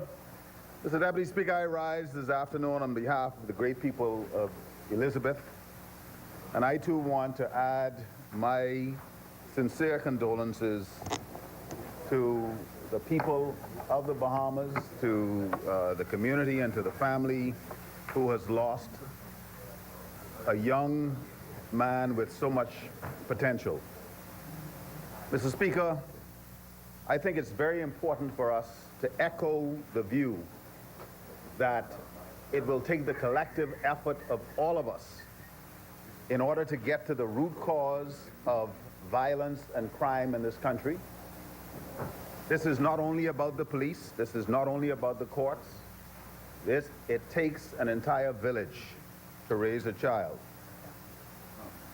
Mr. Speaker, I want to speak this afternoon primarily about the impact of road use on health. Many speakers earlier today have spoken about the World Health Organization position paper on road traffic accidents, and I do not intend to repeat many of those statements. But if you look historically at fatalities in the Bahamas, we have seen a period when in 2000 we had 76 road traffic fatalities, and then things got better. In 2016 we had 44, but it has been rising continuously since that time. And in the last 3 years, we have lost 167 people to road traffic accidents. Now, when you look at how many people get injured, this is when the story gets really frightening, Mr. Speaker. And I want to present just very briefly the emergency room utilization statistics from the Rand Memorial Hospital and the Princess Margaret Hospital, specifically looking at the number of road traffic accidents seen in those emergency rooms. At PMH in 2013, we saw 1,465 victims of road traffic accidents. 2014, 2015, 1,155, increasing to 1,584 in 2016, 2017. You add to that every year at Grand Bahama, 246 in 2013, 374 in 2014, 286 in 2015. Mr. Speaker, on average, we see in our emergency departments 150 injured patients per month, or roughly 5 patients a day. Many of these patients are seriously injured, some of them with brain injuries, some of them with broken bones, ruptured spleens, some may be quadriplegic, paraplegic, etc. And I want to go on record as saying, Mr. Speaker, Mr. Deputy Speaker, that were it not for the pre-hospital care provided by the professionals of the emergency medical services, the incredible staff in our emergency rooms and hospitals, that the outcomes for a lot of these people would be worse. This government, Mr. Speaker, today would have taken receipt of some of the most advanced equipment for pre-hospital care available in the Caribbean. We received almost $400,000 worth of monitoring equipment to be deployed in the ambulances around the Commonwealth of the Bahamas, in Abaco, in Grand Bahama, and in New Providence, and for resuscitation to do CPR on injured patients in the streets. This technology is available nowhere else in the Caribbean. And I want to go on record, Mr. Speaker, as saying that this administration is going to make sure that our professionals are able to provide the level of care that Bahamians have come to demand and expect. Now, I want to say there was a movie. It came out in 2008. It wasn't the best movie, but it was Will Smith. It was called 7 Pounds. Good movie. That movie is described as a man trying to come to atonement for the worst 7 seconds in his life. Now, since the movie is 10 years old, I don't think I'm going to steal the plot. But basically, what he did was he bent down to text somebody, lost control of his car, and in the process swerved, ran into somebody, killing his wife and 6 occupants in the other vehicle. This was 10 years ago, Mr. Speaker, and the issue of a distracted driver contributes to the road traffic statistics in many countries around the world, and the Bahamas is also one of them. In addition, we have to pay attention to alcohol and other mind-altering substance use. But we also have the problem of the little vehicle. Now, you may say, what do I mean by that? There has been a proliferation of smaller vehicles in the Commonwealth of the Bahamas. But seemingly, some people who drive these smaller vehicles believe that they are driving big trucks. There is also a tendency, Mr. Speaker, and I want to be very clear that I'm speaking about the minority, to regard these vehicles as disposable vehicles, suggesting that their tires may not be in the best shape, that their brakes may not be in the best shape, that they may not be as well maintained. Despite that, traveling at very high rates of speed, etc. And so the disposable vehicle on the road, in conjunction with the distracted driver, in conjunction with alcohol use, in conjunction with sometimes a lack of insurance, licensing, registration. There's some people driving on the road, Mr. Speaker, without a driver's license. Cars not licensed or registered. Cars not insured. Car hasn't been maintained. And when that car breaks down, they leave it and go get another one. And so this legislation, which I support, I believe allows us to move the pendulum a little bit more towards the protection of our people. It is hoped that we can cut down dramatically on these statistics because the Bahamas pays a disproportionate price in terms of deaths and injuries from road traffic accidents. And it is only through legislative reform and enforcement that we're going to make a difference. Elizabeth supports this legislation. I thank you. Thank you very much. As many. Chair recognizes the member for Yamacraw. Thank you very much, Mr. Speaker. Thank you. Very short, yeah. Yes, yes.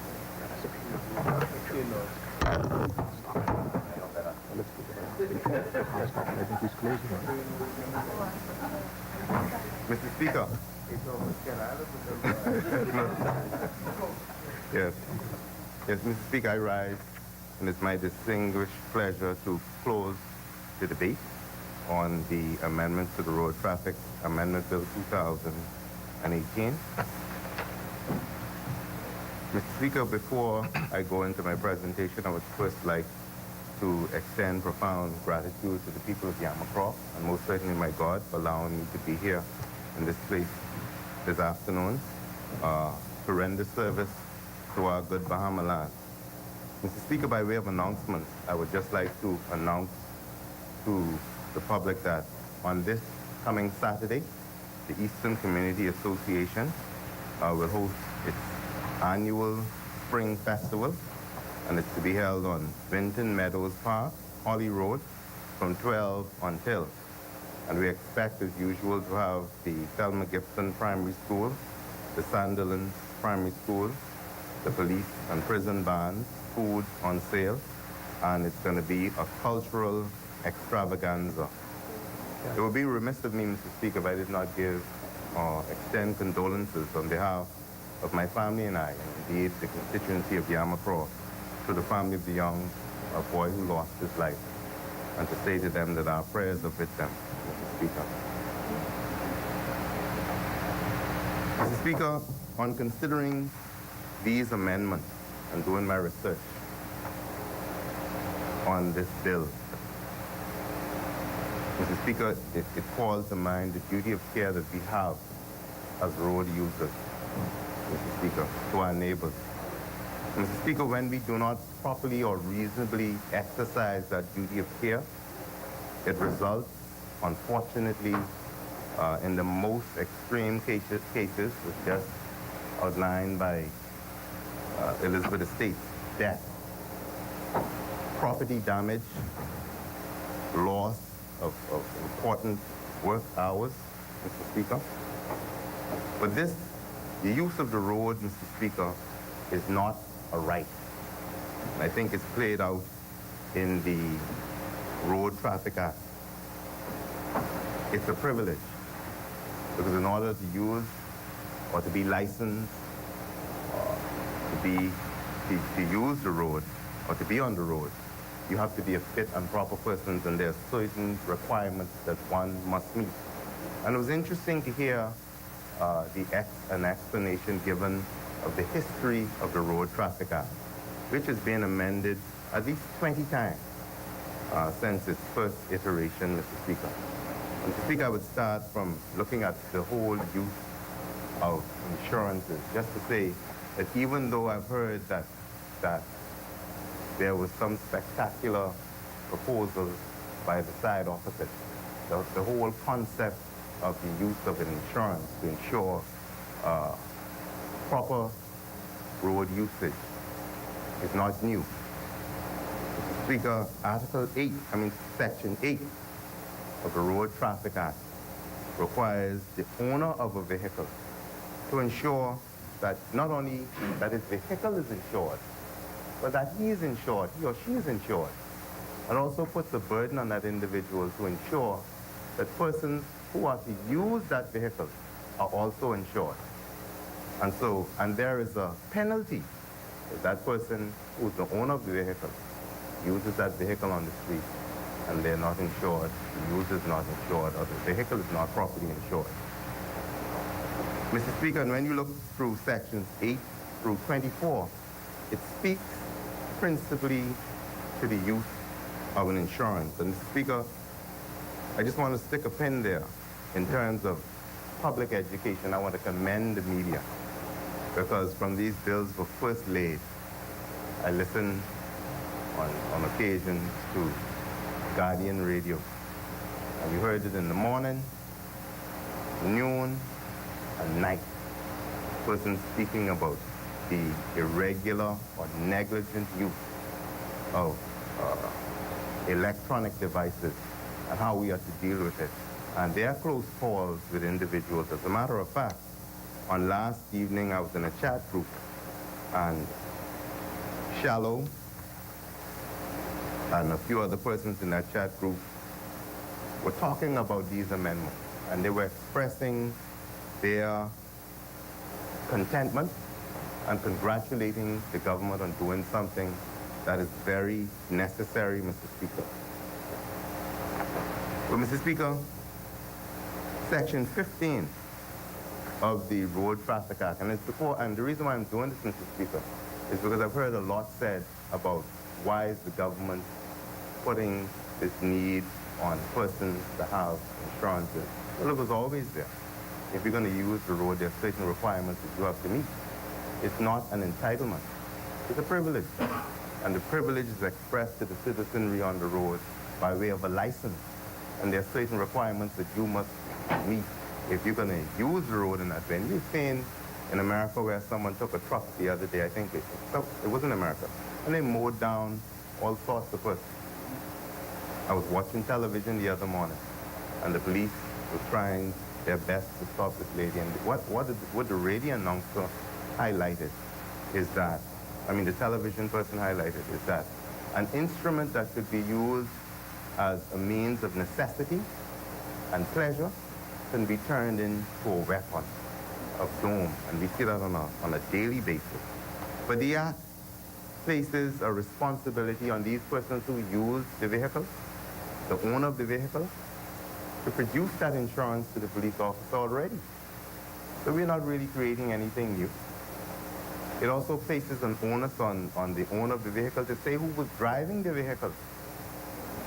And if he doesn't do that, there's a penalty. It places the onus of the vehicle or anybody who's involved in a traffic accident to report that traffic accident if the police officer is not there. Not only is the requirement to report traffic accident, you have an obligation to produce your certificate of insurance to the police. And if you don't do that, then you're a practicing attorney. If you don't do that, there's a penalty there also. So we see from the history of this act, there's always been a duty placed on the road user, on even the controller of the traffic department, to ensure that persons using the street are properly insured. As a matter of fact, the law requires you, before you suspend or void a certificate of insurance, that you report that to the controller of road traffic, because they want to be sure that there's no claims or anything against you. So this whole foundation in terms of the use of insurance is necessary. But what has happened, Mr. Speaker, is a nuisance has developed in the community. Sorry, member for Yamakwa, I don't want to disturb you in the middle of your speech. We didn't anticipate Elizabeth would have been so quick. Nonetheless, for technical reasons, I wish to invite the speaker.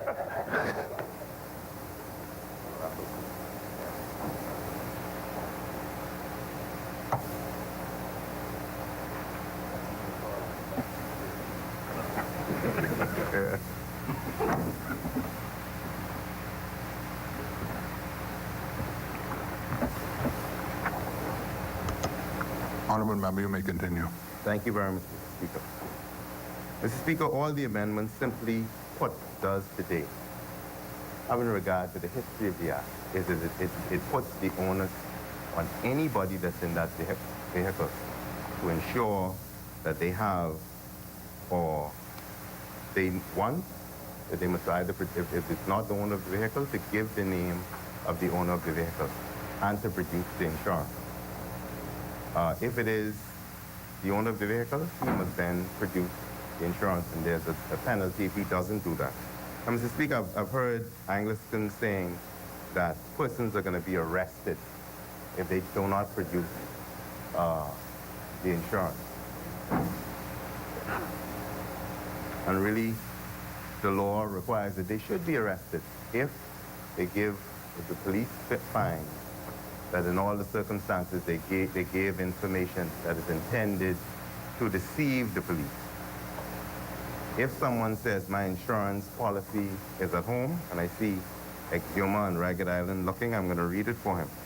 It says, where the driver violates B or C, but without the intention to deceive or avoid any penalty, and upon supplying his name, home address, and work address, he may be given 24 hours to produce his driver's license and certificate of insurance. So the law doesn't give the police an outright right to arrest you. So that answers that question, Mr. Speaker. I've also heard the whole question of the freedom of movement, and this bill intending to impede the freedom of movement of persons using the road. Nothing could be further from the truth, Mr. Speaker.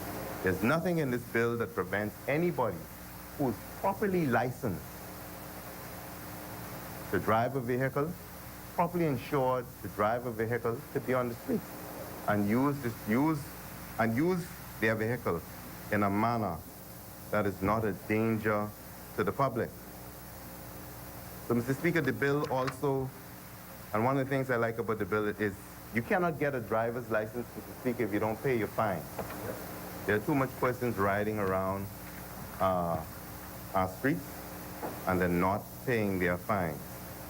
Mr. Speaker, in terms of the use of electronic communications while driving, the persons that I was speaking to on last night were saying, what if we park our car on the side of the road and use a device? Well, 46A is clear. It says you're exempted if you lawfully park, the car isn't parked, you're off the road, and you're not using your vehicle. So, Mr. Speaker, in terms of, I've heard about the public education, I know that almost every Bahamian watches television, and they watch NBC,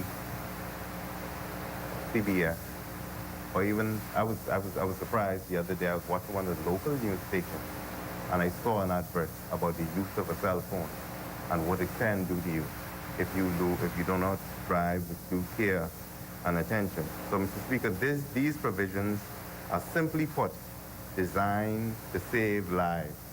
Mr. Speaker, the conception of an insurance or anything that would cause someone to use the road without due care and attention was always the foundation of the Road Traffic Act. Because I think that the originators of the act always intended that persons who use a vehicle are sometimes 5,000 pounds, 10,000 pounds, and if you're using a Mack truck, you're talking about, what, 10 tons? That they would drive in a manner that respects other persons who use the street. Mr. Speaker, the bill gives a proper definition of an electronic device. There's also the regulations, Mr. Speaker, which speaks to turning right, and Yamacross celebrates the ability now lawfully to turn right. I know that when you get to turn left, thank you very much.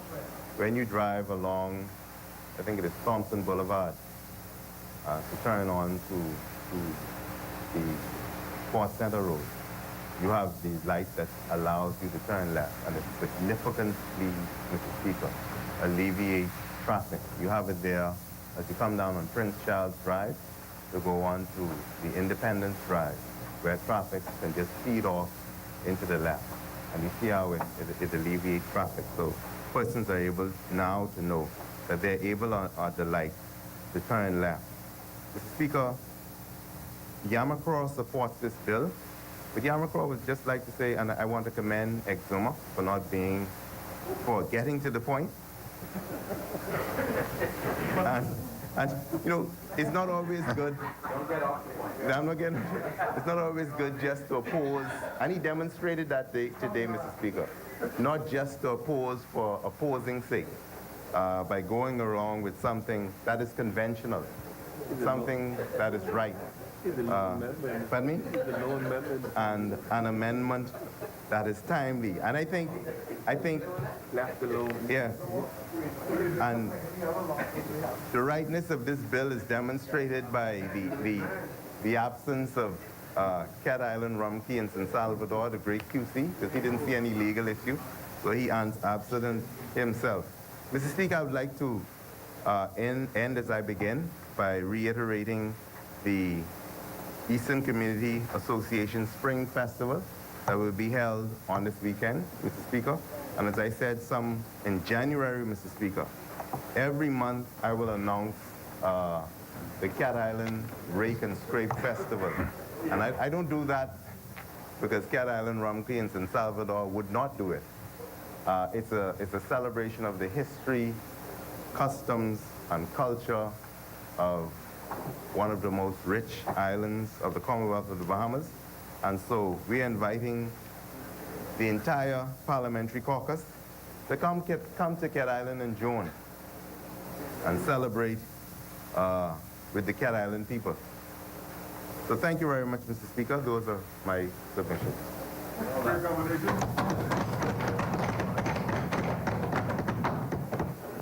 Thank you, Honorable Member. Honorable members, it has been moved and seconded that the following bill be read for a second time and committed. A bill for an act to amend the Road Traffic Act to require the payment of outstanding fines in respect of traffic offenses before the grant of a driver's license, to require the immediate production of a certificate of insurance driving license upon the request of a police officer, and to prohibit the use of electronic communication devices while driving. As many as are in favor will remain seated. Those who oppose will stand. Order that the bill be read for a second time and committed. A bill for an act to amend the Road Traffic Act to require the payment of outstanding fines in respect of traffic offenses before the grant of a driving license, to require the immediate production of a certificate of insurance driving license upon the request of a police officer, and to prohibit the use of electronic communication devices while driving. For the second reading and committal of bills. The chair recognizes the honorable member for Bamboo Town. Mr. Speaker, there are no further second readings. I do now move, Mr. Speaker, that the House resolves itself into committee of the whole with the Deputy Speaker and the Chair. Second that, Mr. Speaker. Honorable members, it has been moved and seconded that this House now dissolve itself into a committee of the whole House with the Deputy Speaker and Chairman of the Committee of the whole House and the Chair. As many as are in favor will remain seated. Those who oppose will stand. The House will now dissolve itself in the Committee of the whole House with the Deputy Speaker and Chairman of the Committee of the whole House in the Chair.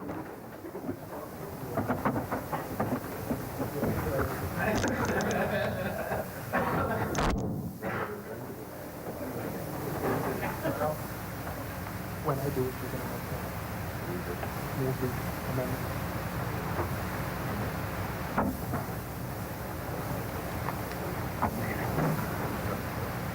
Yeah. Committee of the Whole.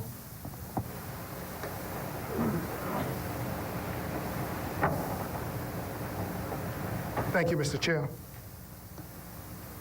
I move that the long title for a bill for an act to amend the Road Traffic Act to require the payment of outstanding fines in respect of traffic offenses before the granting of a driver's license to require the immediate production of a certificate of insurance, driving license upon the request of a police officer, and to prohibit the use of an electronic communication device while driving be, draw blank, be accepted.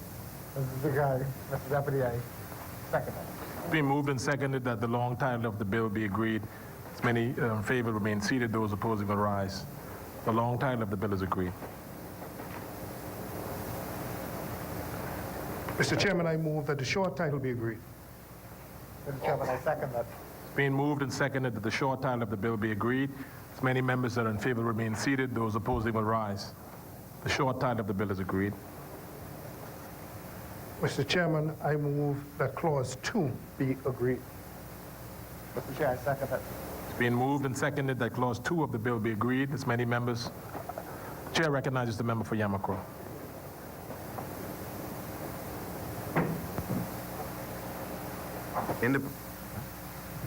Mr. Speaker. Chairman. Mr. Chairman, I'd like to move the following amendment in the following terms. Amendment to clause number 2 in the following terms. In the proposed new subclause 21(1), delete the word shall be guilty of and substitute the word commit. So seconded. Second. Moved and seconded that Clause 2 of the bill be agreed as amended. As many members that are in favor remain seated, those opposing will rise. Clause 2 of the bill is agreed as amended. Mr. Chairman, I move that Clauses 3 and 4 be agreed. Mr. Chair, I second that. It's been moved and seconded that Clause 2, 3, and 4 of the bill be agreed. As many members that are in favor remain seated, those opposing will rise. Clause 3 and 4 of the bill is agreed. Mr. Chairman, I do now move that Clause 5 be agreed. Mr. Chairman, I second that. It's been moved and seconded that the Chair recognizes the member for Yamakro. Mr. Chairman, I rise and move the following amendments to Clause 5 in the following terms. In A, subclause 4 of the proposed new Clause 46A, delete the word 1,000 and substitute the word 500. And B, the proposed new subclause 46B, delete the word TBD and substitute the word to a fine not exceeding $500. Second. Being moved and seconded that Clause 5 of the bill be agreed as amended. As many members that are in favor will remain seated, those opposing will rise. Clause 5 of the bill is agreed as amended.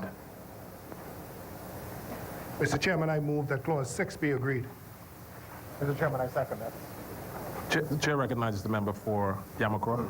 Chairman, I rise to move the following amendments to Clause 6 in the following term. In the proposed new Clause 59, delete the word shall be guilty of and substitute the word commit. Second. It's being moved and seconded that the bill be amended as read. As many members are in favor remain seated, those opposing will rise. Clause 5 of the bill is amended. Clause 6 is amended as read. Mr. Chairman, I move that Clause 7 now be agreed. Mr. Chairman, I second that. Chair recognizes the member for Yamakro. Mr. Chairman, I rise to move the following amendments to Clause 7 in the following terms. In the proposed new Clause 60, delete subclause 3 and substitute the following. 3. A person who fails to produce his driver's license or a certificate of insurance within 24 hours commits an offense and is liable on summary conviction to A, a fine not exceeding $500, B, imprisonment for a term of 1 month, C, 2 months of community service, or D, any combination of 2 penalties satisfied in paragraph A to C. Second. Be moved and seconded that clause be amended as read. As many members are in favor remain seated, those opposing will rise. Clause is amended as read. Mr. Chairman, I do now move that the bill in its entirety as amended be agreed. Mr. Chairman, I second that the bill in its entirety as amended be accepted. Being moved and seconded that the bill in its entirety as amended be accepted. As many members that are in favor will remain seated, those opposing will rise. The bill is agreed in its entirety as amended. Thank you, Mr. Chair. I do now move that the Speaker takes the chair. I second that, Mr. Chairman.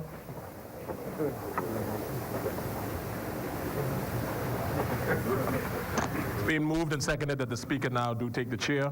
As many members that are in favor will remain seated, those opposing will rise. The Speaker will now take the chair.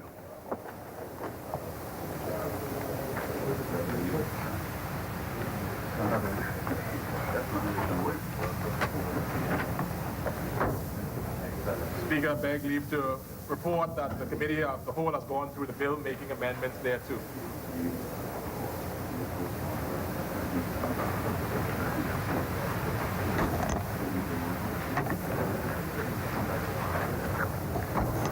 Honorable members, the Deputy Speaker and Chairman of the Committee of the Whole House has reported that the Committee of the Whole House has gone through the bills, having made amendments thereto. Third reading and passing of bills. The Chair recognizes the Honorable Member for Bamboo Town. Mr. Speaker, I do now move for third reading and passing of the Road Traffic Amendment Number 2 Bill 2018. Mr. Speaker, I second that. Thank you.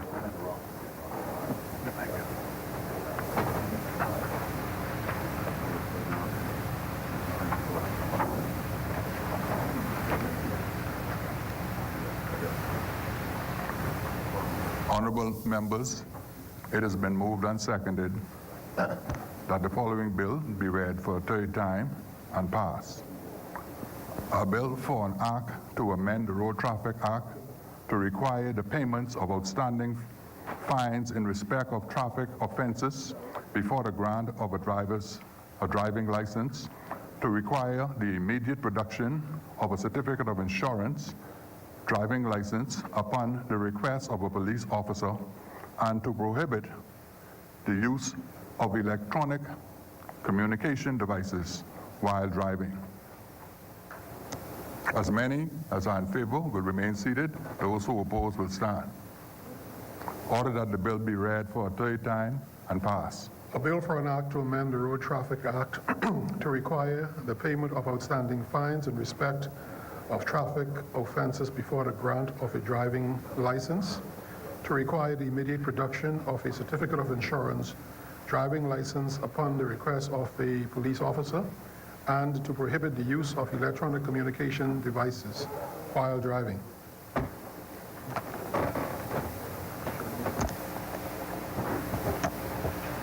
Order that the bill do now pass, and the title thereof be declared to be the Road Traffic Amendment Number 2 Act 2019.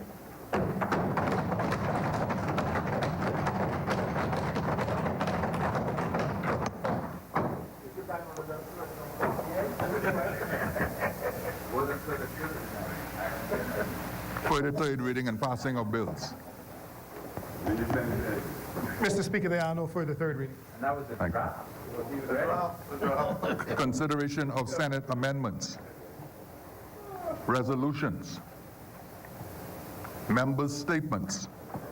The Chair recognizes the Honorable Member for Centerville. Thank you very much, Mr. Speaker.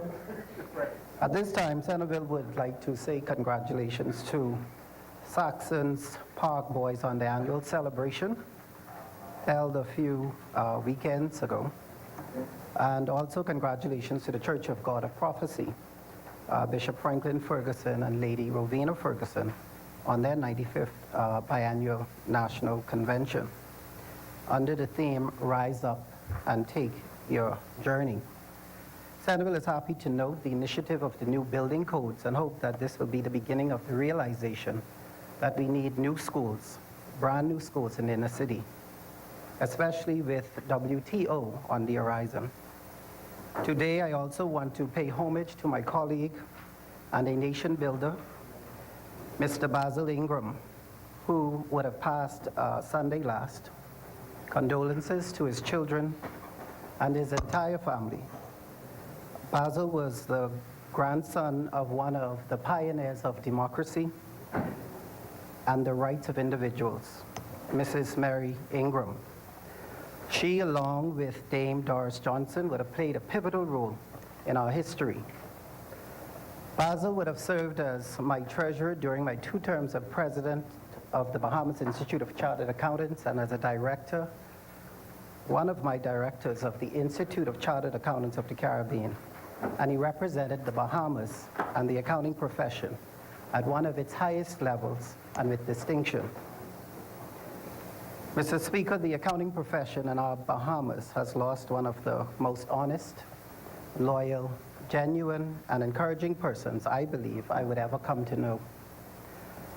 So Basil Ingram, Bazzi, I am leaving a piece of your legacy in the hands of this House of Assembly, a man of integrity and impeccable loyalty.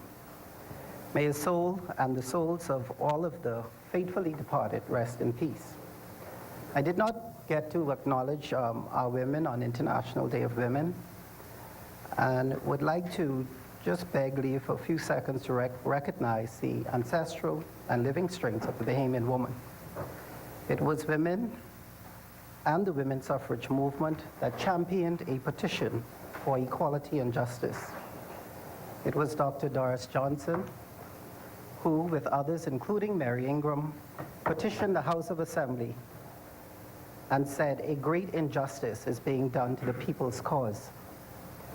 Today, Mr. Speaker, in my opinion, the people's cause in the Bahamas is still contaminated by injustice and inequality. Dr. Doris Johnson said the demand to the House of Assembly was on the basis of not who was right, but on the basis of what is right. Taxation, Mr. Speaker, without representation was the basic principle which the American Revolution was based. It was this principle that stirred a revolt in the hearts of Bahamian women back then and energized them to make a petition to the House of Assembly. A petition, Mr. Speaker, is one of the few direct means of communication between the people and the Parliament. Centerville intends to bring more petitions to the House on behalf of the Bahamian people. Centervillians will petition against any government having contract workers for more than a year. We will petition for increase in minimum wage. We will... Order business, Speaker? Chair recognizes the Honourable Member for Tall Pines. Just wondering where we in the order, Mr. Speaker? We are at member's statement at this time. I don't know. I don't wish to disrobe my colleague, but I wonder, Mr. Speaker, I think you've spoken to us with regards to the member statements. I think you have cautioned the member earlier regards to the petition, and I saw that he seems to be reiterating the argument for the petition. I'm just wondering, because we have other members, Mr. Speaker, and I don't want other members to say we have 30 minutes and then we don't have an opportunity to speak. Okay, Honourable Member for Centerville, you have another minute. And honourable members, we have to be considerate as we move forward from this point because we only have really, according to the rules, 30 minutes. I've been exercising my discretion in the past to extend that time. So perhaps we could limit your contributions to 3 minutes, a maximum, because we have 34 members who may want to speak. Thank you. You may continue. Thank you very much, Mr. Speaker. Just Rule 145 does speak to what statements by members could include. So I think I am in order. Now, in terms of the time frame, I think I'm also in your 3 to 5 minute time frame. But nevertheless, I will continue to speak on behalf of the people of Centerville, and I will take into consideration what you have said. And Centervillians, like I would have indicated just a second ago, will petition for increase in minimum wage, increase in old age pension, and we will continue to push for contract workers to end after a year. If they are working with the government, they should automatically be made permanent. Those are the concerns of the people of Centerville, Mr. Speaker. And I am here to represent that. Thank you. Honorable member. I was not. Honorable member. Yes, sir. Just so you don't misunderstand the position of the chair. The chair is exercising its discretion to extend your time. No one is trying to deny you the opportunity to speak on behalf of the people of Centerville. But what, honorable member, let's just be clear. When the chair is exercising its discretion, it's exercising its discretion. It's not for you to take into consideration what the chair is saying. You are to abide by what the chair is saying. Otherwise, that discretion will be removed. And I'm certain you don't want to put yourself in that position. Mr. Speaker, for your explanation, I am a lawmaker, not a lawbreaker, so I do intend to abide by the rules. I mean, that's just not even a part of my character to go against what the rules are. So I do appreciate it. Centerville, Mr. Speaker, I'm wrapping up now in closing. Centerville will continue to look forward. I think it was almost a year ago that Centerville would have asked for a report on the investigation into the shooting of D'Angelo Evans, a gentleman in Mason's Addition. We also asked, and will continue to ask, for a tabling of the investment model of the Bahamas Investment Fund and the landfill securitization efforts. We also noticed that there are quite a number of foundations coming to the fore. The Over the Hill Foundation, the Yes Foundation, the PMH Foundation, and we also want to see these, I think Kalani would have mentioned earlier, I think he tabled the SIA corporate governance structures, and we want to make sure that these organizations are also following these corporate governance rules. And finally, we also would like to see tabled the business model for the port development and the landfill. And my final note, I know now we would have been asked, well, I wasn't asked, but I do know that the budget is coming up and persons would have been, or groupings, or would have been asked to submit budget requirements. And I believe that Centerville would have been subsidizing some of these ministries' budgets, as far as, in my opinion, because we've been spending a lot of money on environmental concerns. I'm talking about the $100,000. Honorable member, your time has expired. Thank you. You are well beyond 5 minutes. Okay. Thank you very much, Mr. Speaker. I appreciate it. Thank you, members. Further member statements? The chair recognizes the honorable member for Central and South Abaco. Thank you, Mr. Speaker. Mr. Speaker, I just wanted to rise briefly and recognize a very, very special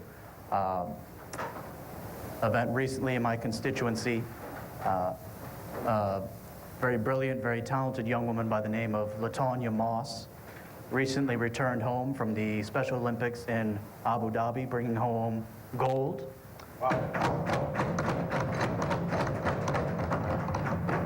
I got the opportunity to meet her on Monday to congratulate her and her family, and myself, along with the entire staff of the Abaco Office of the Prime Minister and dozens of other Abaconians, celebrated her victory and welcomed her home with a motorcade throughout the central Abaco area. It was a very, very heartwarming welcome, very inspiring moment, a very inspiring young lady. So to her and to all of her family, friends, coaches, congratulations to you, Miss Moss. You're a champion, you're an Olympian, and we're incredibly proud of you. I believe I speak on behalf of all of my constituents when we're always exhilarated to welcome home a champion, an Olympian, and I hope she continues to bring home the gold. Thank you very much, Mr. Speaker. Thank you, honorable member. The chair recognizes the honorable member for Garden Hills. This afternoon I rise to extend condolences to a very distinguished member of the Garden Hills community, and the Johnson's family. Mr. Speaker, Mr. Johnson worked at the Ministry of Public Works and dedicated almost his entire life of trying to contribute and make the quality of life better for all of us in the various constituencies. And so to the Johnson family, I say Godspeed, and I wish you all strong as we lay to rest a national hero. Secondly, Mr. Speaker, I'd like to also extend condolences to the Ferguson family of Black Point, Exuma. Mr. Van Ferguson is the only person I knew, Mr. Speaker, who, as a young boy, participated in the first regatta. He was a captain of a boat. He was a captain of a Class C boat. Sometimes don't know this history. Smashy. Yeah. Captain of a Class C boat. And the only young man in my hometown who I knew, every year when he lost a regatta, the next year he built a new boat. Most famous boat, of course, is called the Smashy, and that was his nickname. They called him Smashy, because that's the last boat he built about 3 years ago. And so to the Ferguson family, I extend condolences to his family and to all of the family members in Exuma who's affected by Smashy. May his soul rest in peace. Thank you, Honorable Member. The Chair recognizes the Honorable Member for Baines and Grantstown. Thank you, Mr. Speaker. Permit me, if you may, I just rise at this time to extend condolences to the family of the young man who was unfortunately, life was taken from him yesterday after school. As you know, T.A. Thompson Junior High School is a school that's not geographically inside of my constituency, but many of the students that attend that institution live within the confines of Bain and Grantstown borders. And so I've made to understand as well that the young man has a number of family members and friends who are also from Bain and Grantstown. And so I wanted to extend condolences on behalf of the community to the family. I've had an opportunity this morning to go and to speak with the principal of T.A. Thompson. And if I may also add, T.A. Thompson is a school that I graduated from in junior high school. And so I know the product of the school and the quality that the school can produce. And so it is often, for me as a young man, troubling when I see other young men, Mr. Speaker, lives being snatched away from them at such tender age. And so I would also like to use this opportunity to call on fathers, Mr. Speaker, to play an even greater role inside of their children's lives, and more specifically inside of their young sons' lives. And I think all of us would appreciate the power of mentorship and these youth organizations and NGOs that do its best every single day, Mr. Speaker, to help to curb the surge of crime, help to assist young at-risk individuals in our society and community. I think we must continue as a government and as a people to support those organizations, those NGOs that help to stem this rising tide. Mr. Speaker, on the other hand, I wish to make mention to the people of Bain and Grantstown who may be tuning in at this time, that on April 27th, 2019, the ending part, the last Saturday of April, Mr. Speaker, we'll be having our Bain and Grantstown Music and Heritage Street Festival. And so I know the community is certainly excited for that, and I want to put members of society and the wider community on notice of upcoming press releases and information regarding that, and to take part inside of that.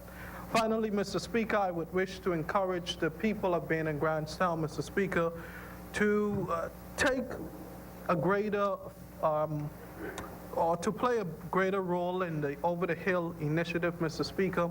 I believe that the initiative have a number of opportunities that can benefit residents within the wider society. and I want to encourage them to ask questions, to attend the town hall meetings and the business sessions to see how they can benefit from this initiative, Mr. Speaker. And I want to encourage all of us to continue to work together as we move forward, upward, onward, and together. Thank you, Mr. Speaker. Thank you, Honorable Member. The chair recognizes the Honorable Member for Golden Gates. Thank you, Mr. Speaker. Mr. Speaker, I rise to address a matter that was addressed here about 2 Wednesdays ago, and the good member for Centerville mentioned it when we spoke about the contribution of the women in our country. And I know you spoke to it, Mr. Speaker. The Prime Minister did at the time, and the good member for Seabreeze did. Mr. Speaker, the Parliament of the Bahamas has been having elections since 1729. The Parliament of the Bahamas moved here in these premises in 1805. Politics in the Bahamas started party politics in 1956 general election. And having said all of that, Mr. Speaker, the first woman to grace this green carpet that came across this bar was not until 1982. And that woman was none other than the Honorable Dame Janet Bostwick. Mr. Speaker, that is a powerful statement.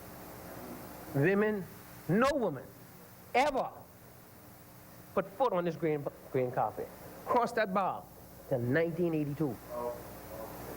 And we are proud to say it was on an F&M ticket. It was on an F&M ticket, Mr. Speaker. And Mr. Speaker, I also want to point out, and the Honorable Member for South Beach indicated it on that day, and this is also important, Mr. Speaker. The second woman who came onto this green carpet came in the following election in 1987, and we were graced with her presence on that day. And that was none other than Ruby Ann Cooper Darling in 1987. And the member for South Beach did indicate on that occasion that she was the first woman to be registered to vote in the general election in '62. He did indicate that, and he was quite correct. And you know, Mr. Speaker, Honorable Member, I love what you're doing and where you're going, but your time. Okay, I'm not going to be much longer. That occasion was also important, Mr. Speaker, because if there was never a second, there would not have been a third, a fourth, a fifth, or the women we have here today. So the achievement of a second person, a female, a woman, to grace this green carpet was also important. And so I just wanted to add that to the voices of 2 weeks ago, Mr. Speaker, and I thank you very much. Thank you, Honorable Member. Chair recognizes the Honorable Member for Tall Pines. Thank you, Mr. Speaker. Just want to quickly thank the organizers. Firstly, thank the organizers of the Western District that had a town hall meeting yesterday, Mr. Speaker, dealing with the WTO. Mr. Speaker, the Honorable Chivago Lang presented, and we had a very interesting time yesterday as persons were learned about what the government's position is and about WTO in general. So on behalf of people of Tall Pines, thank him for participating in that event yesterday. I think it was Tall Pines, Southern Shores, Garden Hills, and Golden Isles, Speaker. Speaker, secondly, Mr. Speaker, I wish to, on behalf of a young lady that we helped in our outreach program in Tall Pines, we helped a young lady last week with regards to building a ramp for a lady who has a sick child, and she wanted me to give thanks to those persons in Tall Pines who assisted in building that ramp for her son. And so I don't want to call it a name, but just to say on behalf of those persons who helped, thank you very much. Finally, Mr. Speaker, on the 27th of April, as we normally do in Tall Pines, we'll be having a fundraiser. I'll remind members later, but we want to encourage our members in Tall Pines to visit our constituency office in regards to that South-South. I'll be sure. Thank you, Mr. Speaker. Thank you, Honorable Member. Further member statements? Chair recognizes the honorable member for Southern Shores. Mr. Speaker, just before the lunch break, I spoke, but I preferred to use my time, my 10 minutes, to address the matter at hand. So I want to take this opportunity to say to the good people of Southern Shores that I continue to be grateful for their support. I want to extend condolences to the family of Philip McKenzie of Millers Heights and to the family of Vincent Clinton of Flamingo Gardens. I believe they will be funeralized this weekend. I want them to know that my thoughts and prayers are with them. I also want to extend condolences to the Deputy Director, Ms. Kim Sawyer of the Department of Social Services, who lost her brother, Larry Sawyer. I wanted to know that myself and the entire management and staff share in her loss and pray her strength in the Lord. Mr. Speaker, a few weeks ago, we launched in Southern Shores a Love Your Yard campaign.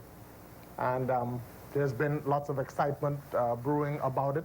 I want to appeal to the constituents that we are now waiting for photographs and location of derelict vehicles to be sent into the Love Your Yard Facebook page and the Love Your Yard WhatsApp group, because we are about ready to mobilize our cranes and start removing those derelict vehicles. Thank you, Mr. Speaker. Thank you, honorable member. Appointment of select committees. Instructions to select committees. Discharge of select committees. Notices for future meetings. The chair recognizes the honorable member for the Exumas and Ragged Island. Speaker, I stand to renew all notices on behalf of the loyal Opposition. The opposition, Mr. Speaker. Come on, man. Come on, I won't have to say it much longer. All of us is one. Further notices for future meetings. The chair recognizes the honorable member for Bamboo Town. Mr. Speaker, I rise to renew all matters in the name of the government and moves, Mr. Speaker, that the House will adjourn until 10 a.m. Wednesday, the 3rd of April, 2019. I do second that, Mr. Speaker. Honorable members, it has been moved and seconded that the House adjourns to 10 a.m. Wednesday, the 3rd of April, 2019. As many as are in favor will remain seated. Those who oppose will stand. Final adjournment. Mr. Speaker, I do now move that the House adjourns. Honorable members, it has been moved and seconded that the business of this House do adjourn to Wednesday, the 3rd of April at 10 a.m. All members in support, in favor, will remain seated. Those who oppose will stand. The House stands adjourned until 10 a.m., 3rd of April, 2019.